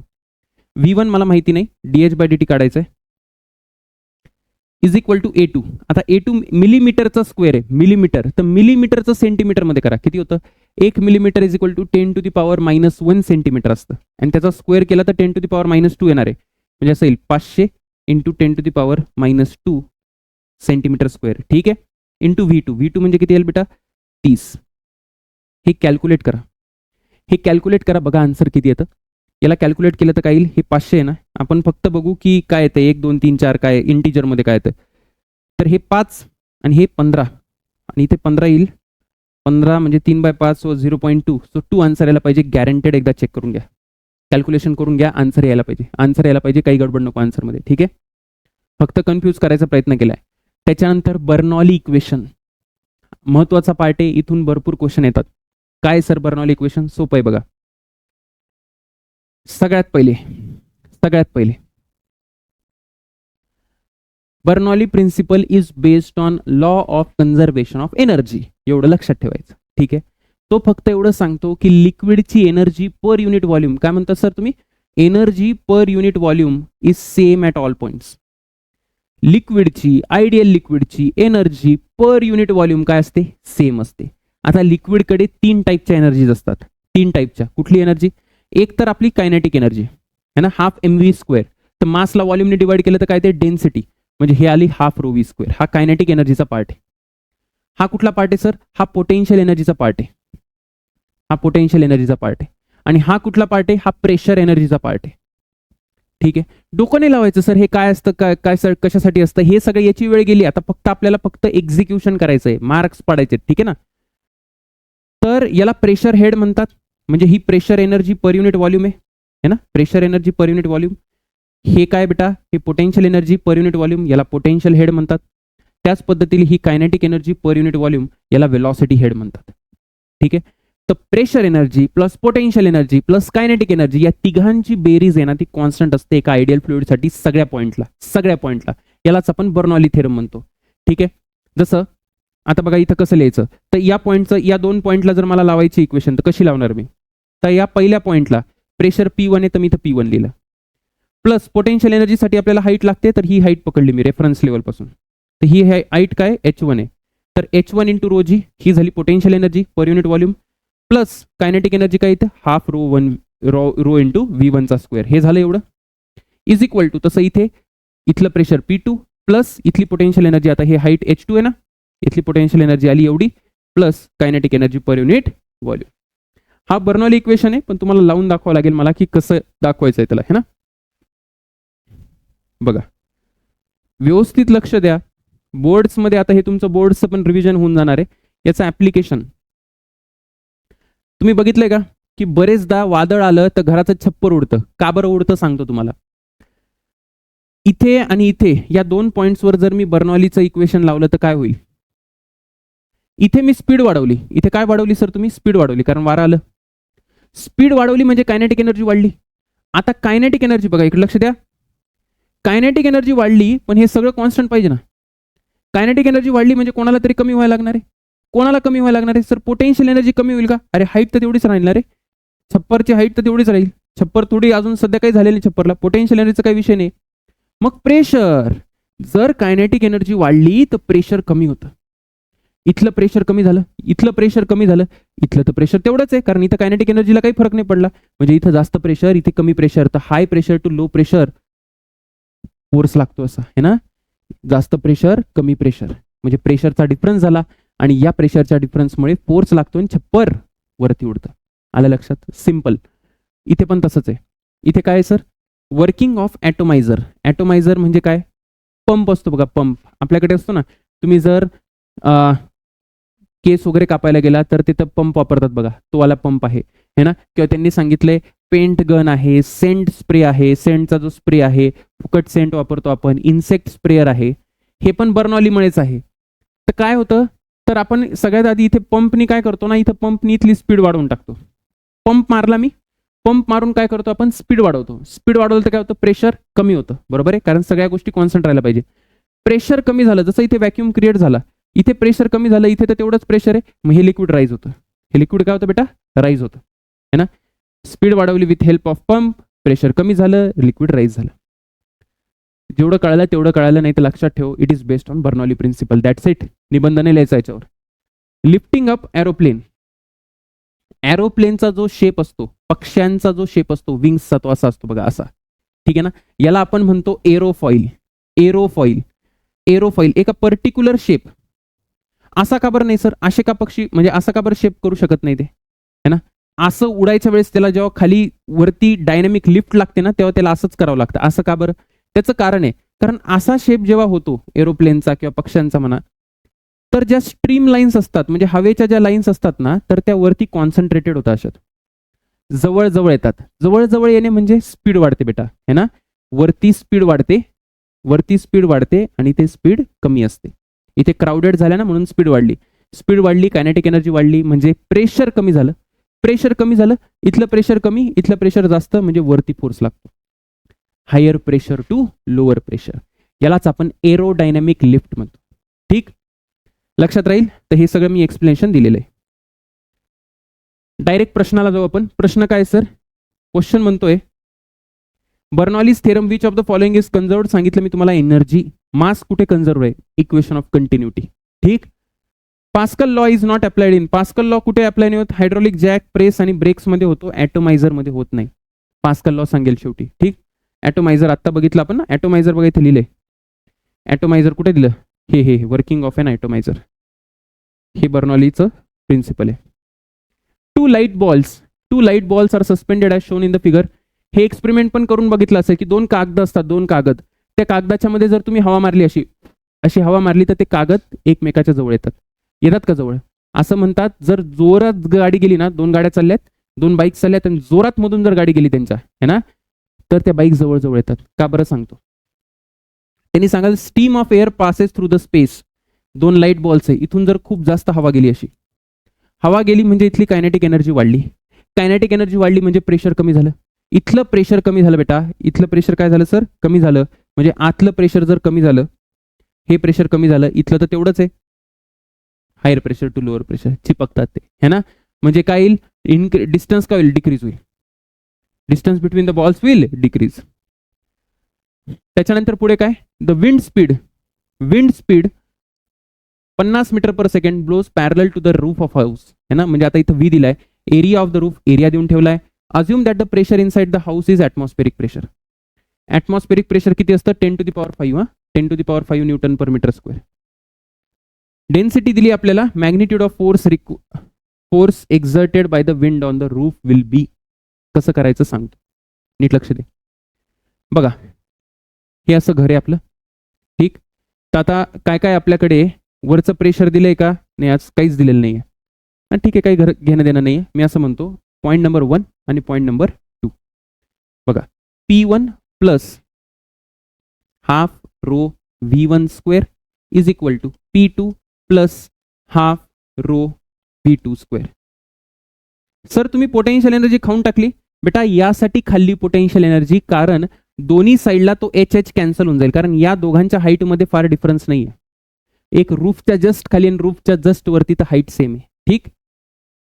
आता पहिलं प्रेशर, आतमधलं प्रेशर किती आहे, ॲटमॉस्फेरिक प्रेशर, ठीक. त्याच्यानंतर plus half row V square किती आहे, 0. घराच्या आतमध्ये थोडी हवा आहे, अरे घराच्या आतमध्ये थोडी हवा आहे, ते तर रेस्टला आहे ना, हो. इज इक्वल टू P2, मला नाही माहिती P2 बाहेरचा किती P2, plus half into row दिलाय का मला 1.2 इंटू व्हीचा स्क्वेअर म्हणजे 50चा स्क्वेअर. इथपर्यंत आलो आपण. आता जे फोर्स लागतो बेटा, तो फोर्स कशामुळे लागतो, प्रेशर डिफरन्समुळे, है ना. हे जे प्रेशर आहे बघा, इथून एक प्रेशर आहे ॲटमॉस्फेरिक प्रेशर असं, आणि इकडून एक प्रेशर आहे P2. सो नेट फोर्स जो आहे, जो वरती लागायचा आहे ना, याचा आणि याचा डिफरन्स असतो. म्हणजे मला आधी काय करावं लागेल, P ॲटमॉस्फिअर मायनस P2 असं करावं लागेल, आणि ते किती आलं, हाफ इंटू 1.2 इंटू 50चा स्क्वेअर. हे आलं नेट प्रेशर, प्रेशरचा डिफरन्स. प्रेशरच्या डिफरन्समुळे फोर्स असतो, प्रेशरमुळे नव्हे, ठीक आहे. आता मला विचारले फोर्स, तर फोर्स काय असतो बेटा, फोर्सला लिहू शकतो मी डेल्टा P इंटू एरिया, जो काही प्रेशर डिफरन्स इंटू एरिया. म्हणजे मला करावं लागेल, हे किती आलं, हे 0.6 ना, 0.6 इंटू 50चा स्क्वेअर इंटू एरिया किती दिलाय त्याने मला, एरिया दिलाय 300. कॅल्क्युलेट करून बघा, 100% तुमचा आन्सर येतं. येणार म्हणजे येणार, काही विषय नाही आहे. किती यायला पाहिजे आन्सर, तसं ही 25 त्रिक 25 किती येतात, 150 आणि 4.5 यायला पाहिजे. सी आन्सर यायला पाहिजे, काही विषय नाही. वेंचुरीमीटर, बर्नॉलीचा अजून एक ऍप्लिकेशन वेंचुरीमीटर. काय करतं वेंचुरीमीटर, काही करत नाही बेटा. Used for calculating speed of the fluid किंवा रेट ऑफ फ्लो, है ना. स्पीड मोजायचं काम करतं, कोणाची, लिक्विडची. तर इथे थोडंसं तुम्हाला एक्सप्लेन करतो कसं इक्वेशन लिहायचं, नीट लक्ष द्या. सगळ्यात पहिले मी 2 पॉईंट्स घेतो. कुठले 2 पॉईंट घ्यायचे सर, सांगतो. हा पॉईंट नंबर 1 आणि हा पॉईंट नंबर 2. तर इथे प्रेशर मी म्हणतो P1 प्लस इथलं आपण हे म्हणू कायनेटिक एनर्जी आहे हाफ रो V1 चा स्क्वेअर. आता हे दोन्ही सेम लेवलला आहे. इथे काय ना, इथे लेवल सेम असते बेटा, लेवल सेम. हॉरिझॉन्टल पाईप आहे हा, म्हणजे हा पॉईंट आणि हा पॉईंट सेम लेवलला आहे, म्हणजे दोघांची हाईट सेम आहे. म्हणून पोटेन्शियल एनर्जी मी लिहिणार नाही, कारण दोन्ही बाजूला पोटेन्शियल एनर्जी कॅन्सल होईल, ठीक. P1 plus half rho V1 square is equal to P2 plus half rho V2 चा स्क्वेअर. इथपर्यंत कळालं. दोन्ही पॉईंटचा इथला प्रेशर आणि इथलं kinetic energy per unit volume. आता प्रेशरला काय लिहू शकतो, इथे मी प्रेशरला लिहू शकता सर तुम्ही H1 रो जी. इथे काय लिहू शकतो मी, H1 रो जी. आणि इथे काय लिहू शकतो, H2 रो जी, कारण इथं वरती चढलंय ना, तुम्हाला माहिती वर्टिकल प्रेशर कसं लिहितात. तर मी इथे लिहितो बघा, पटकन लिहू आपण. इथे H1 rho G plus half rho V1 चा square is equal to H2 rho G plus half rho V2 चा V2 चा स्क्वेअर झालं. आता काय करायचं, H1 मायनस H2 करतो. H1 मायनस H2 म्हणजे H आहे, हे बघा H1 मायनस H2 म्हणजे H आला. म्हणजे इकडे असं जर केलं तर किती येईल, H1 मायनस H2 केलं तर मी डायरेक्ट लिहितो H rho G is equal to half rho common घ्या V2 स्क्वेअर मायनस V1 चा स्क्वेअर. रो रो कॅन्सल झाला म्हणजे मला काय यायला पाहिजे, मला यायला पाहिजे इथून V2 चा स्क्वेअर मायनस V1 चा square is equal to 2GH. ठीक आहे, V2 चा स्क्वेअर मायनस V1 चा square is equal to 2GH. हे न्यूमेरिकल सॉल्व्ह करायला इम्पॉर्टंट आहे. हे माहिती पाहिजे तुम्हाला, हे बेसिक बोर्डच्या पुस्तकात पण दिले. ठीक, आता इथे अजून एक गोष्ट आहे सर, V1 V2 कसं काढणार तुम्ही, तर त्यासाठी आपण ही इक्वेशन वापरू शकतो, A1 V1 is equal to A2 V2, equation of continuity.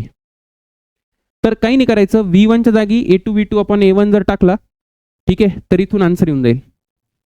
इथून कुठली पण स्पीड काढता येते. आपण क्वेश्चन सॉल्व्ह करू.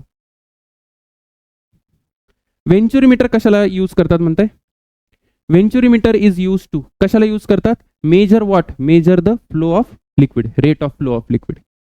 त्याच्यानंतर water flowing through horizontal pipe, streamline flow, नॅरोएस्ट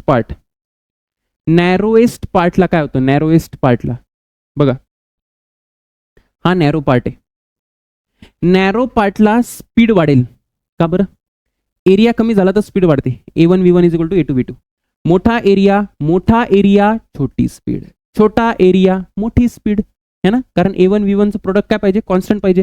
म्हणजे इथे काय झालं बेटा, इथे स्पीड वाढली, जर इथे स्पीड वाढली, तर इथे प्रेशर कमी पाहिजे, कारण टोटल प्रेशर प्लस स्पीड म्हणजे हे प्रेशर प्लस कायनेटिक एनर्जीचा जो ऍडिशन आहे ते सेम पाहिजे, बरोबर आहे. इथे स्पीड कमी आहे म्हणजे प्रेशर जास्त पाहिजे. म्हणजे नॅरो पार्टला प्रेशर कमी आहे, आपल्याला वाटतं नॅरो पार्टला प्रेशर जास्त आहे, पण तसं नाही, नॅरो पार्टला प्रेशर काय आहे, कमी आहे.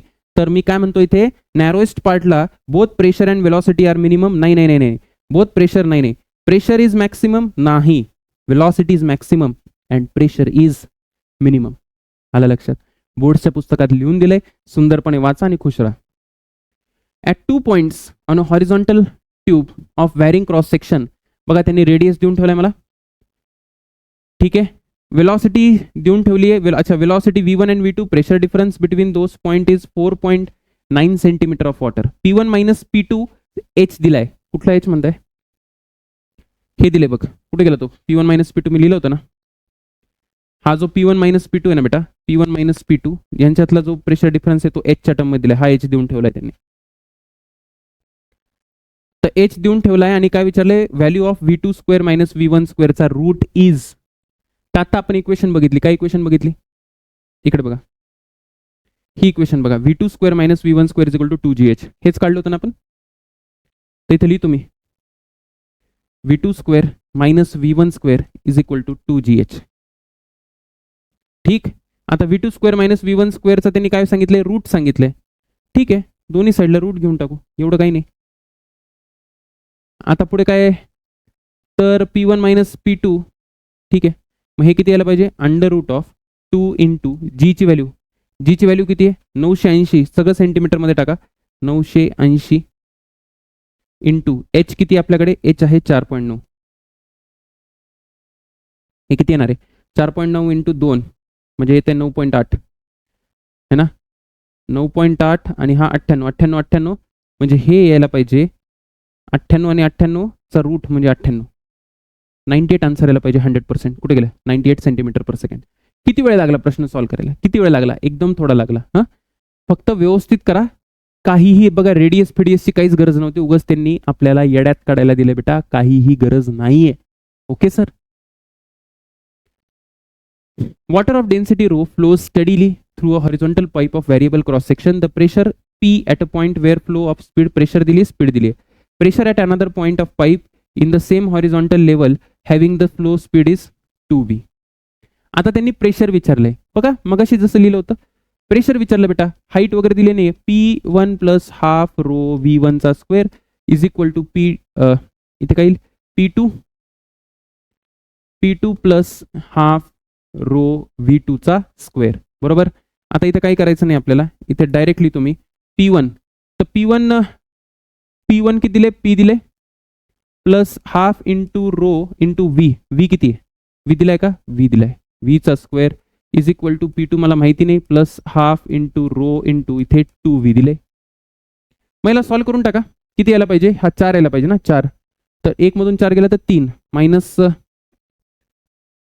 3/2 यायला पाहिजे. हा 3/2 यायला पाहिजे. 3/2 म्हणजे हे यायला पाहिजे, डी आन्सर यायला पाहिजे. कॅल्क्युलेट करा यार, सोपं आहे, एकदम सोपं आहे, काही काळजी करायची गरज नाही. ग्लिसरीन ऑफ डेन्सिटी दिली आहे, is flowing in a conical shape horizontal pipe, cross sectional area देऊन ठेवले आपल्याला, pressure difference at the both ends, pressure difference देऊन ठेवलंय मला, ठीक आहे, प्रेशर डिफरन्स देऊन ठेवलंय, आणि रेट ऑफ फ्लो विचारला बेटा, रेट ऑफ फ्लो, आणि ऑप्शन्स बघा कशा दिले, मीटर क्यूब पर सेकंड. रेट ऑफ फ्लो म्हणजे काय म्हणायचं त्यांना, एव्ही विचारलाय त्यांनी, एव्ही. थोडासा चांगला प्रश्न आलेला आहे, कसं करायचं सांगतो मी तुम्हाला.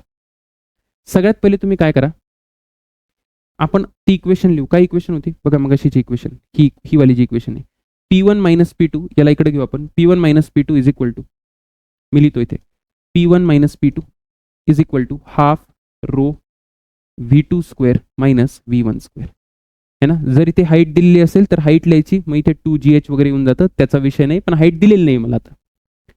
आता मला P1 मायनस P2 दिले बेटा, किती दिले, 3 दिलेले इज इक्वल टू, त्याच्यानंतर मला हाफ इंटू रो, अच्छा रोची व्हॅल्यू दिली बघा, 1/2 इंटू रो दिलाय मला 5/4 इंटू 10ची पॉवर 3 V2 स्क्वेअर मायनस V1चा स्क्वेअर.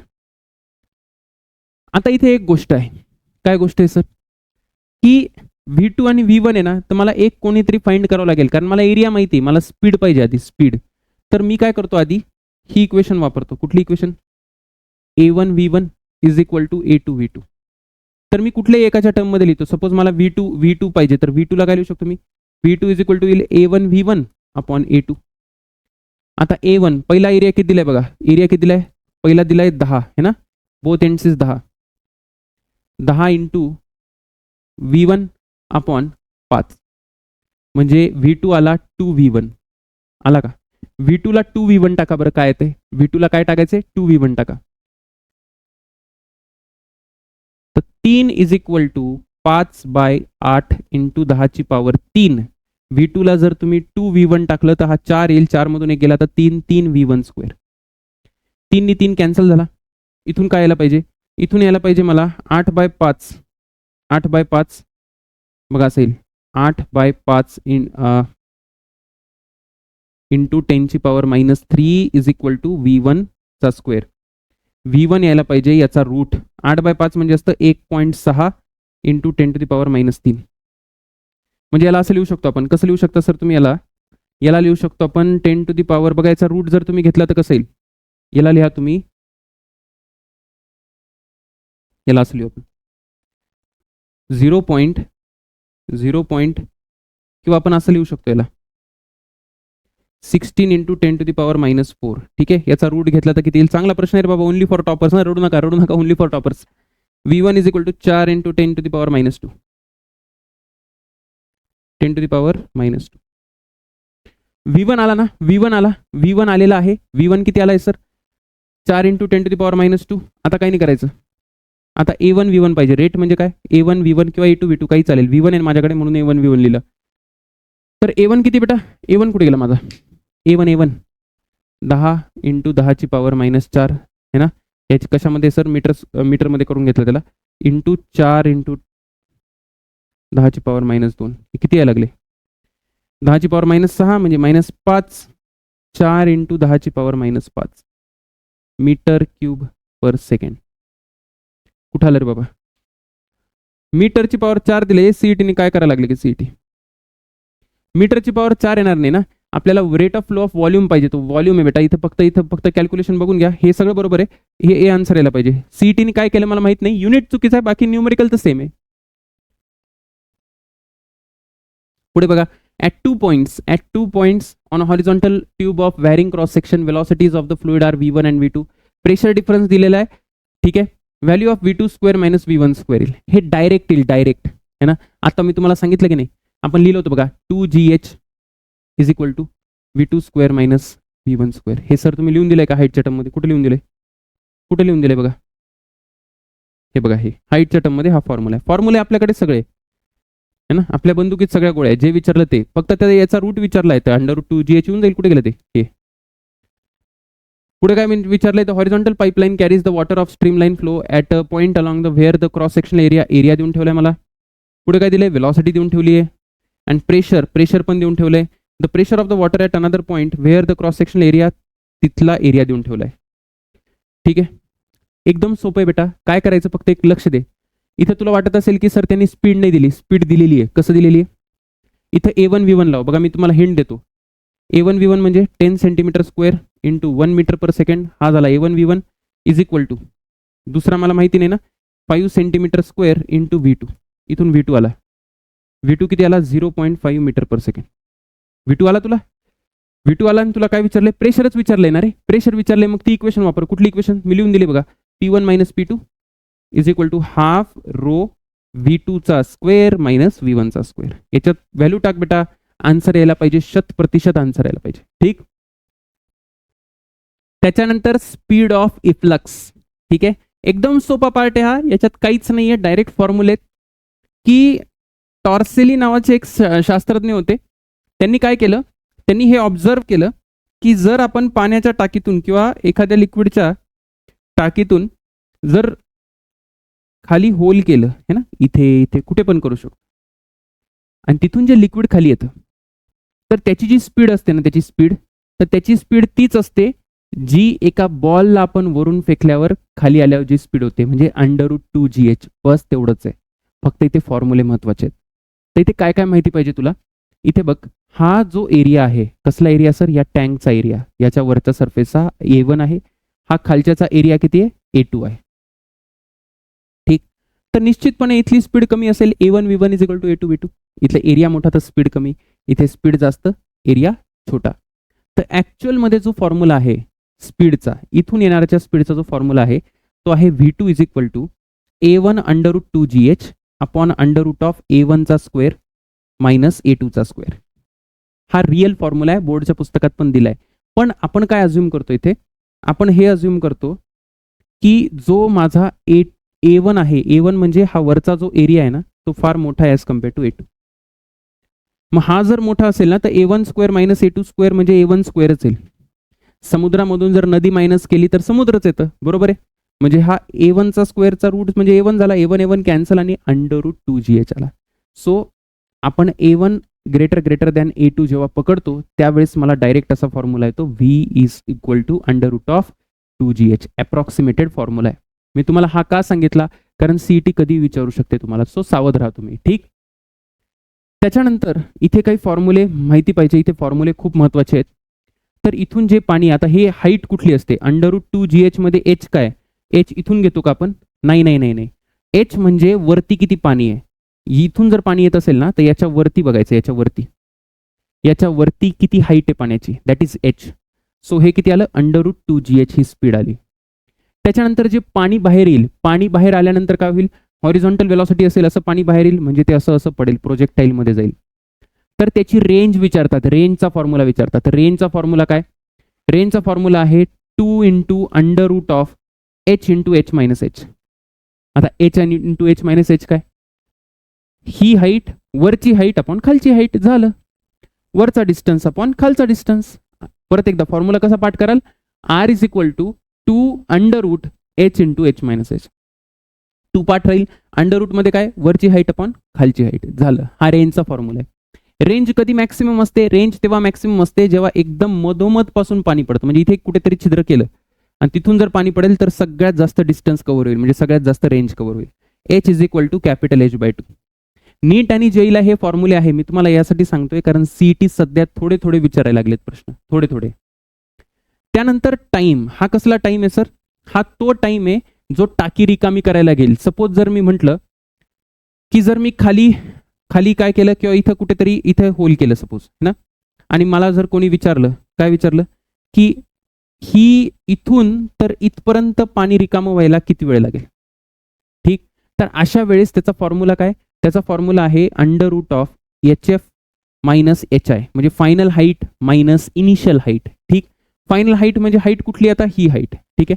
जसं बघा आधी सपोज आधी एवढी हाईट होती, नंतर एवढी हाईट आहे. तर मग मी काय करणार, ही जी हाईट आहे this height minus this height, ठीक आहे, रूटमध्ये येईल. Under root of final height minus under root of initial height, त्याच्या प्रोपोर्शनल असतं. एकच प्रश्न पडलाय, मी तुम्हाला सोडवून दाखवेल, काळजी करू नका. कसा फॉर्म्युला आहे समजून जाईल तुम्हाला. इथे बघा पहिला प्रश्न काय म्हणतोय, पहिला प्रश्न डायरेक्ट आहे. Cylindrical vessel is filled with water up to height H. A hole is bored at the wall at a depth H डेप्थला आहे ना, म्हणजे इथपर्यंत पाणी भरलंय त्यांनी म्हणतायत, एच हाईट पर्यंत हे सगळीकडे पाणी आहे. आणि किती डेप्थ किती दिली त्यांनी, छोटा एच डेप्थ आहे, इथे होल आहे. त्यांनी रेंज विचारली. आता तर सांगितलं की वरची हाईट आपण खालची किती येणार आहे sir, capital H minus small H. आता लिहून दिलंय मी तुम्हाला फॉर्म्युला, डायरेक्ट प्रश्न आहे बघा. 2 इंटू अंडर रूट ए आन्सर आहे. काहीच डोकं लावायची गरज नाही, काहीच डोकं लावायची गरज नाही. सोपे प्रश्न येतात. A container open at the top, ठीक आहे, has water filled to full height H. The 2 small openings holes are made on the side wall, one exactly at the middle, एक मिडलला आणि दुसरं कुठे बॉटमला. म्हणजे एक इथे आणि एक इथे, म्हणजे इथे किती हाईट येईल, पाणी किती वरती असेल याच्या h/2, आणि ह्याच्या किती वरती असेल सर, ह्याच्या असेल बेटा h. तर काय सांगितलंय, रेशो ऑफ द वेलॉसिटी सांगितली. तर बघा velocity is directly proportional to under root of H. Ratio विचारलाय ना, म्हणून प्रोपोर्शनॅलिटी लिहितोय मी. तर मी असं म्हणू शकतो की v1/v2 is equal to under root of h1/h2. तर किती येणार आहे, पहिली हाईट किती आहे, हाईट म्हणजे याच्यावरची किती आहे, h/2 डिवायडेड बाय h, म्हणजे यायला पाहिजे 1/√2. 1/√2 कुठला आन्सर आहे, सी आन्सर आहे. घाबरायचं नाही गाड्या, घाबरायचं नाही, अत्यंत सोपं आहे बेटा फिजिक्स, व्यवस्थित करा, ठीक आहे ना.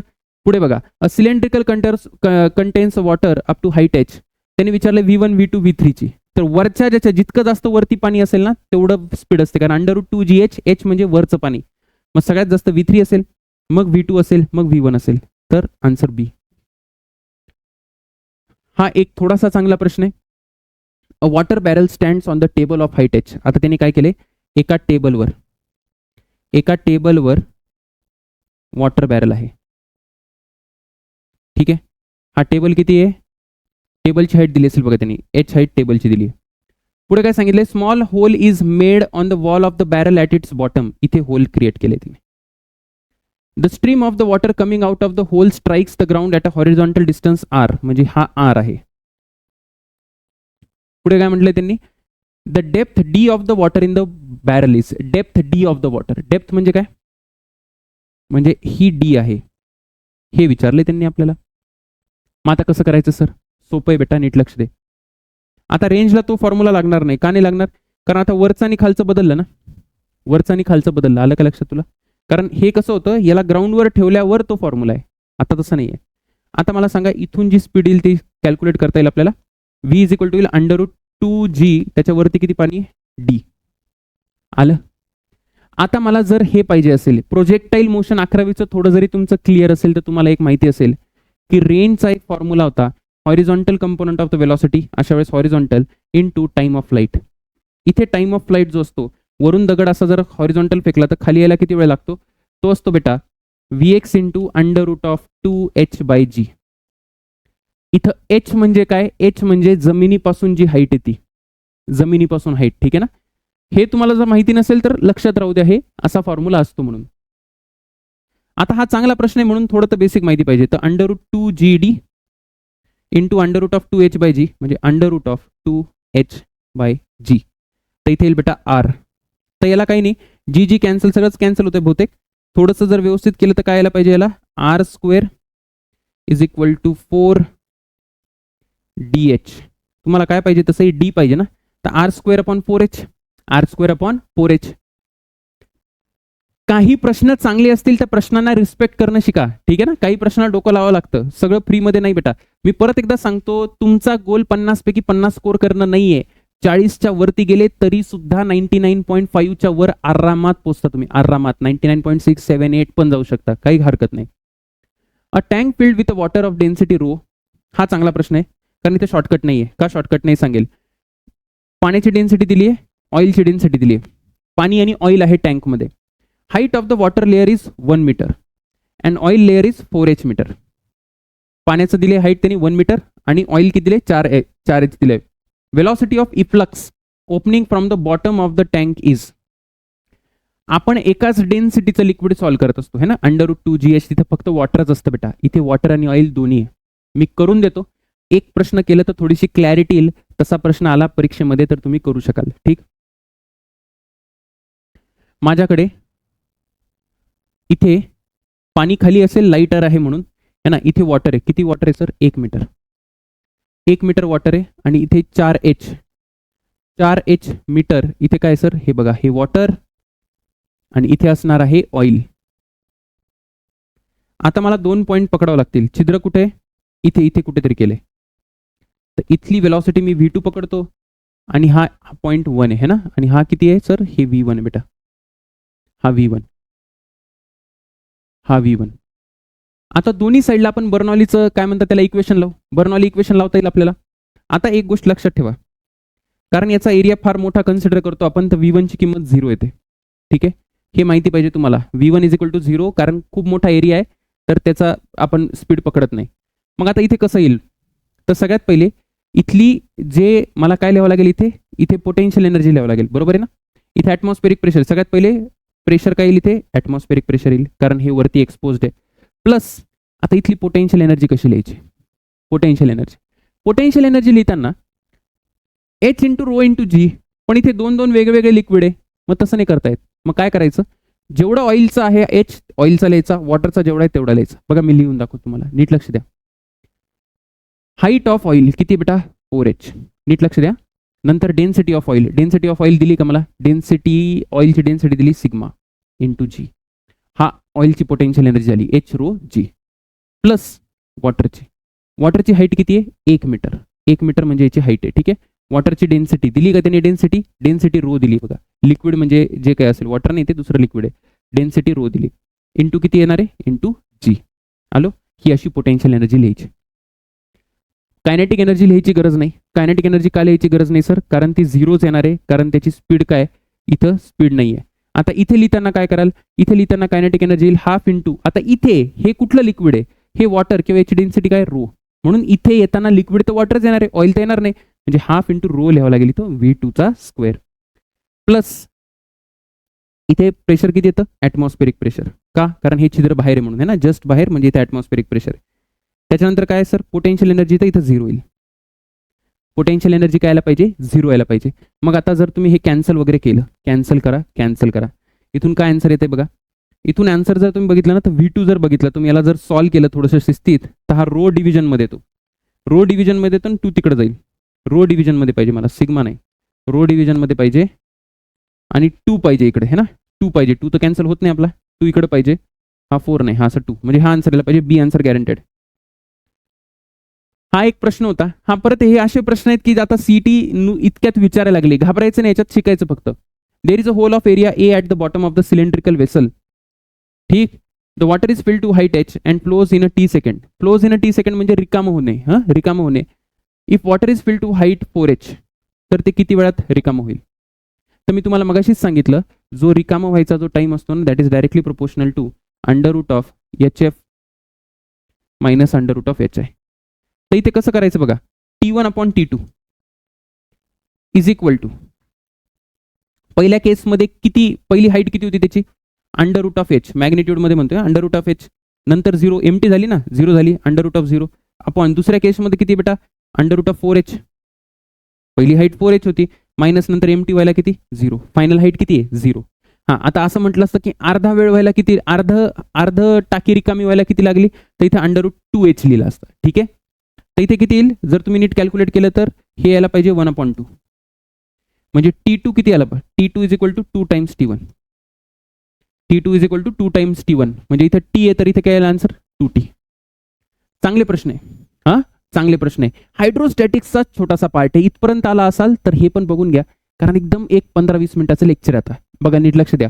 Pressure due to liquid column, माहिती का तुला, लिक्विड कॉलममध्ये प्रेशर कसं असतं, म्हणजे मला असं म्हणायचंय, फर्स्ट पॉइंटला प्रेशर काढता येईल का तुला, हे पॉइंट आहे ॲट अ हाईट H, याच्यावरती H हाईट आहे बेटा.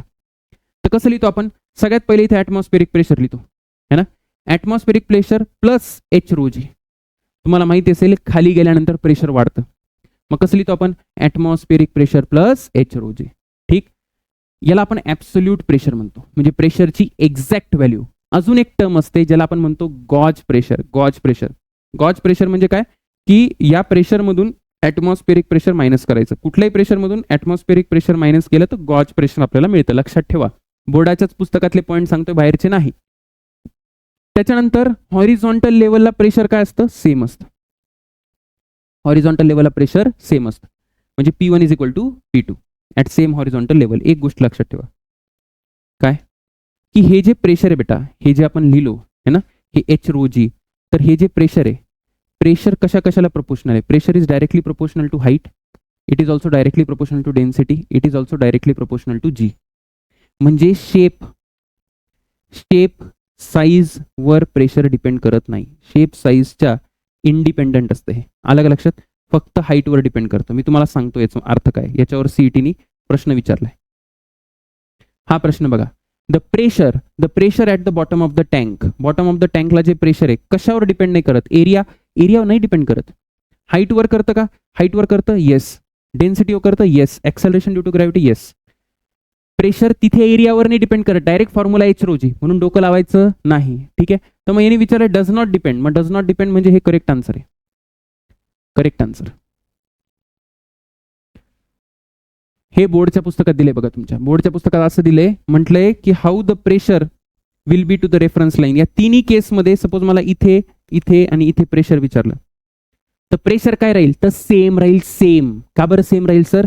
कारण तिन्ही केसमध्ये बेटा हाईट ऑफ वॉटर सेम आहे. हाईट ऑफ वॉटर म्हणा, ऑइल म्हणा, ती सेम आहे. हाईट सेम तर प्रेशर सेम, विषय संपला. डेन्सिटी तर सेम आहे, सेम लिक्विड आहे.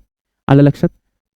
इथे बघा, हा हायड्रोस्टॅटिक पॅराडॉक्स आहे की आपल्याला असं वाटतं की या पॉईंटला प्रेशर जास्त पाहिजे कारण इथे पाणी जास्त आहे, है ना, या पॉईंटला सगळ्यात कमी पाहिजे कारण इथे पाणी कमी आहे. पण असं नाही आहे. इथे P1 is equal to P2 is equal to P3 is equal to P4, कारण की pressure only and only depends on what? Height, density आणि acceleration due to gravity. No extra application of brain.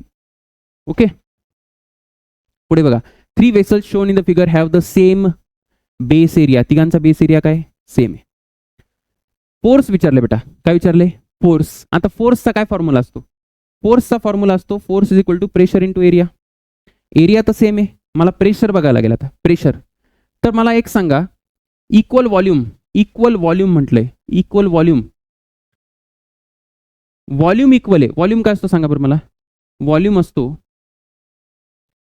Area into H, बरोबर. म्हणजे ज्याचा area छोटा त्याचा height मोठा, ज्याचा एरिया छोटा त्याची हाईट जास्त, आणि ज्याचा एरिया जास्त त्याची हाईट काय? कमी. कारण व्हॉल्यूम तर कॉन्स्टंट आहे. मी असं म्हणू शकतो ना, A1H1 is equal to A2H2 is equal to A3H3. ज्याचा एरिया मोठा त्याची हाईट कमी, कारण टोटल प्रोडक्ट कॉन्स्टंट पाहिजे. मग एरिया सगळ्यात मोठा कोणाचा? एरिया सगळ्यात मोठा कोणाचा? तर एरिया सगळ्यात मोठा याचा, कारण क्रॉस सेक्शन बघा सगळ्यात मोठा आहे, म्हणजे याचं पाणी इथपर्यंत भरेल. अच्छा, सगळ्यात छोटा कोणाचा? तर सगळ्यात छोटा याचा. का बरं? कारण हा असा असा चेपला जातोय ना, असा चेपला जातोय, म्हणजे याचं पाणी जास्त राहील. आणि हा एवढा नाही, मग हा याचं पाणी इथे कुठेतरी याच्यापेक्षा जास्त पण कमी. म्हणजे मला असं म्हणायचंय की हाईट कोणाची सगळ्यात जास्त राहील? मी म्हणतो H1, H2 आणि H3. तर मी असं म्हणू शकतो की H3 जो आहे सगळ्यात जास्त असेल, त्याच्यानंतर H2 जास्त असेल, त्याच्यानंतर H1 जास्त असेल. मग ज्याची हाईट जास्त, जिथे जास्त हाईटचं पाणी तिथे जास्त प्रेशर, म्हणजे maximum in vessel C. C ला सगळ्यात जास्त प्रेशर असेल, म्हणजे सीच्या बेसला सगळ्यात जास्त फोर्स असणार आहे. Pressure into area. याच्यात पडू नका की सर सेमच पाणी आहे ना, त्याचं वेगळं लॉजिक आहे, त्याच्यासाठी आपल्याला वेळ नाही, लक्षात ठेवा. असं सॉल्व्ह करतात. प्रेशर ॲट द, अशा टाईपचे प्रश्न सीईटी विचारते, मी तुम्हाला सांगतो पटकन कसे करायचे. ठीक आहे. Pressure at half the depth of the lake is equal to 2/3 the pressure at the bottom of the lake. बघा, ही लेक आहे आपल्याकडे, मी तुम्हाला सांगतो कसं करायचं. थोडं इंग्रजी इथे, हा जेईचा प्रश्न आहे. Pressure at half the depth of the lake, half the depth of the lake, याला मी पॉईंट नंबर 1 म्हणतो, है ना, is equal to 2/3 the pressure at the bottom of the lake. Bottom म्हणजे इथे.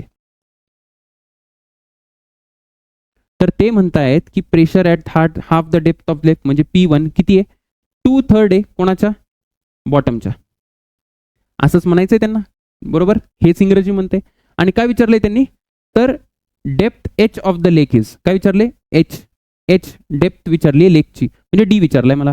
मी कसं करतो बघायला, तुम्हाला प्रेशर लिहिता येते का, P1चं प्रेशर कसं असेल, P1चं असेल sir atmospheric pressure plus H rho g, त्याच्यावरती किती पाणी आहे, D/2 into rho into g is equal to 2/3 times of P2 म्हणजे इथे है ना, P2 म्हणजे Q2 आहे सर, इथे P2 किती बेटा, तर ॲटमॉस्फेरिक प्रेशर प्लस काय येणार इथे, atmospheric pressure plus D rho जी.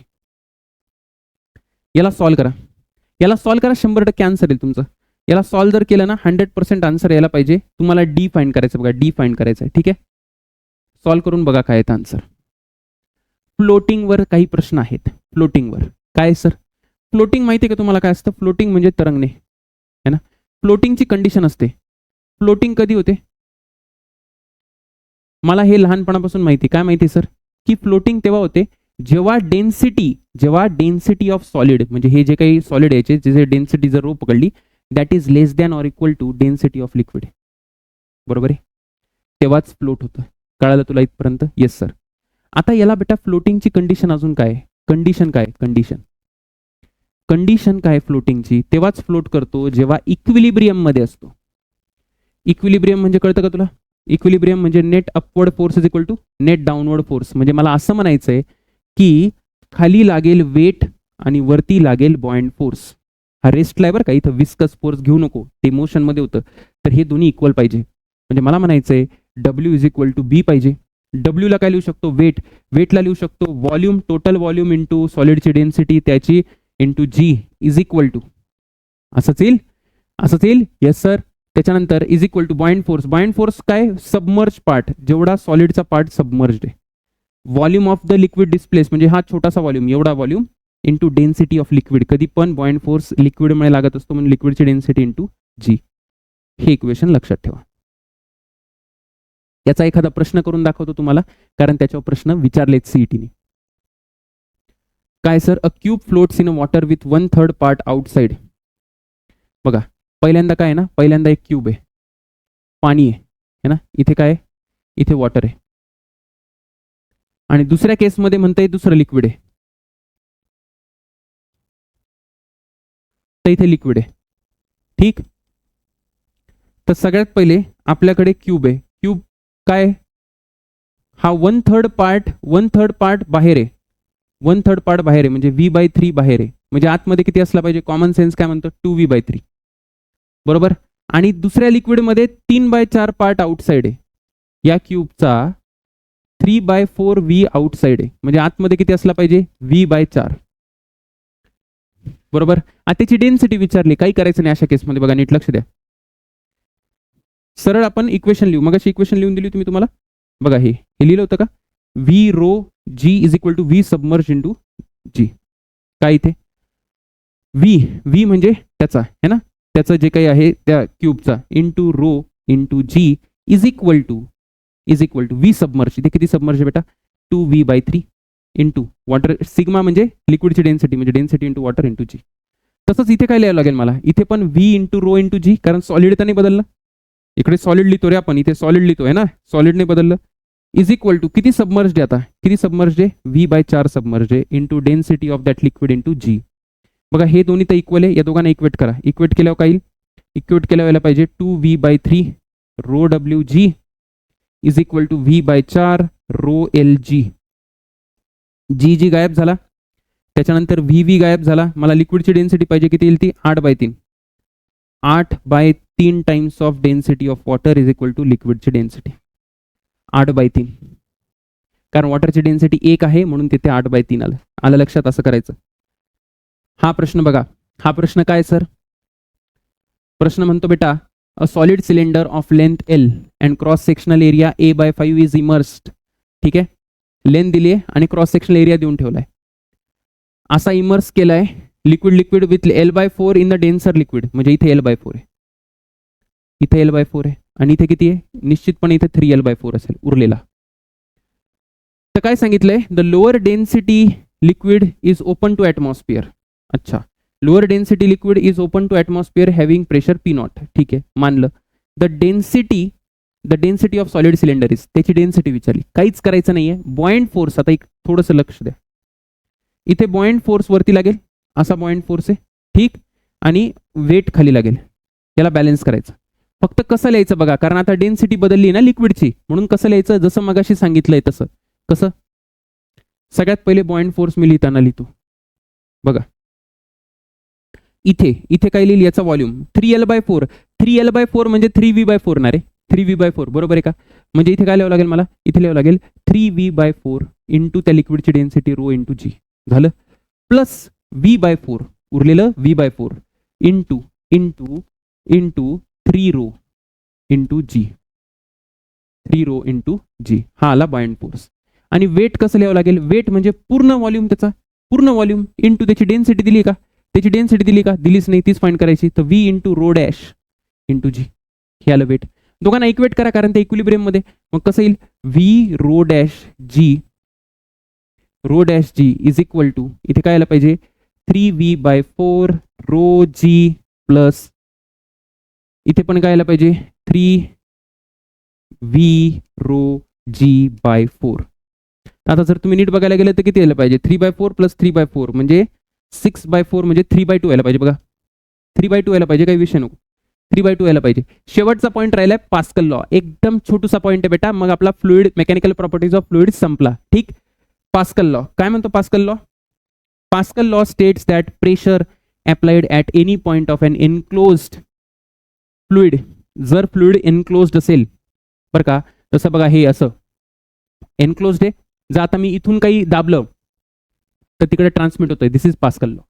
आलं लक्षात बघा, pressure applied at any point of enclosed fluid at a rest is transmitted equally and undiminished, सगळीकडे इक्वल ट्रान्समिट होतात at every point of the fluid and also on the walls of container, सगळीकडे transmit होतं जे पण प्रेशरचा change असेल तो.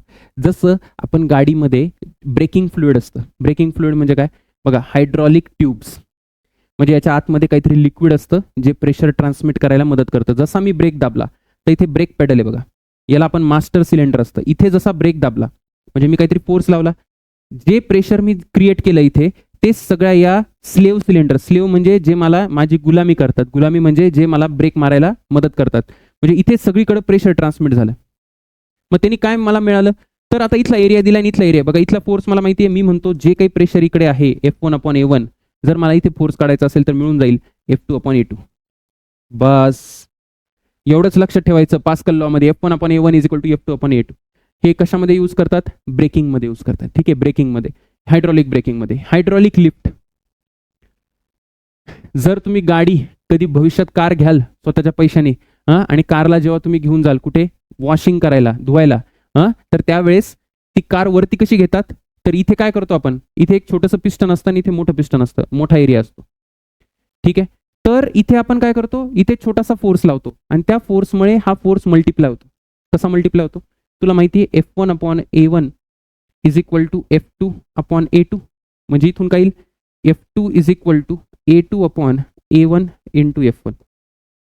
म्हणजे जर मी एरिया मोठा घेतला, इकडचा एरिया जर मोठा घेतला आणि एरिया मोठा घेतला, तर मला हा जो F2 आहे, F2 म्हणजे इकडचा जो फोर्स मिळतोय मला तो मोठा मिळतोय, म्हणजे छोट्याशा फोर्सने मी कार उचलू शकतो.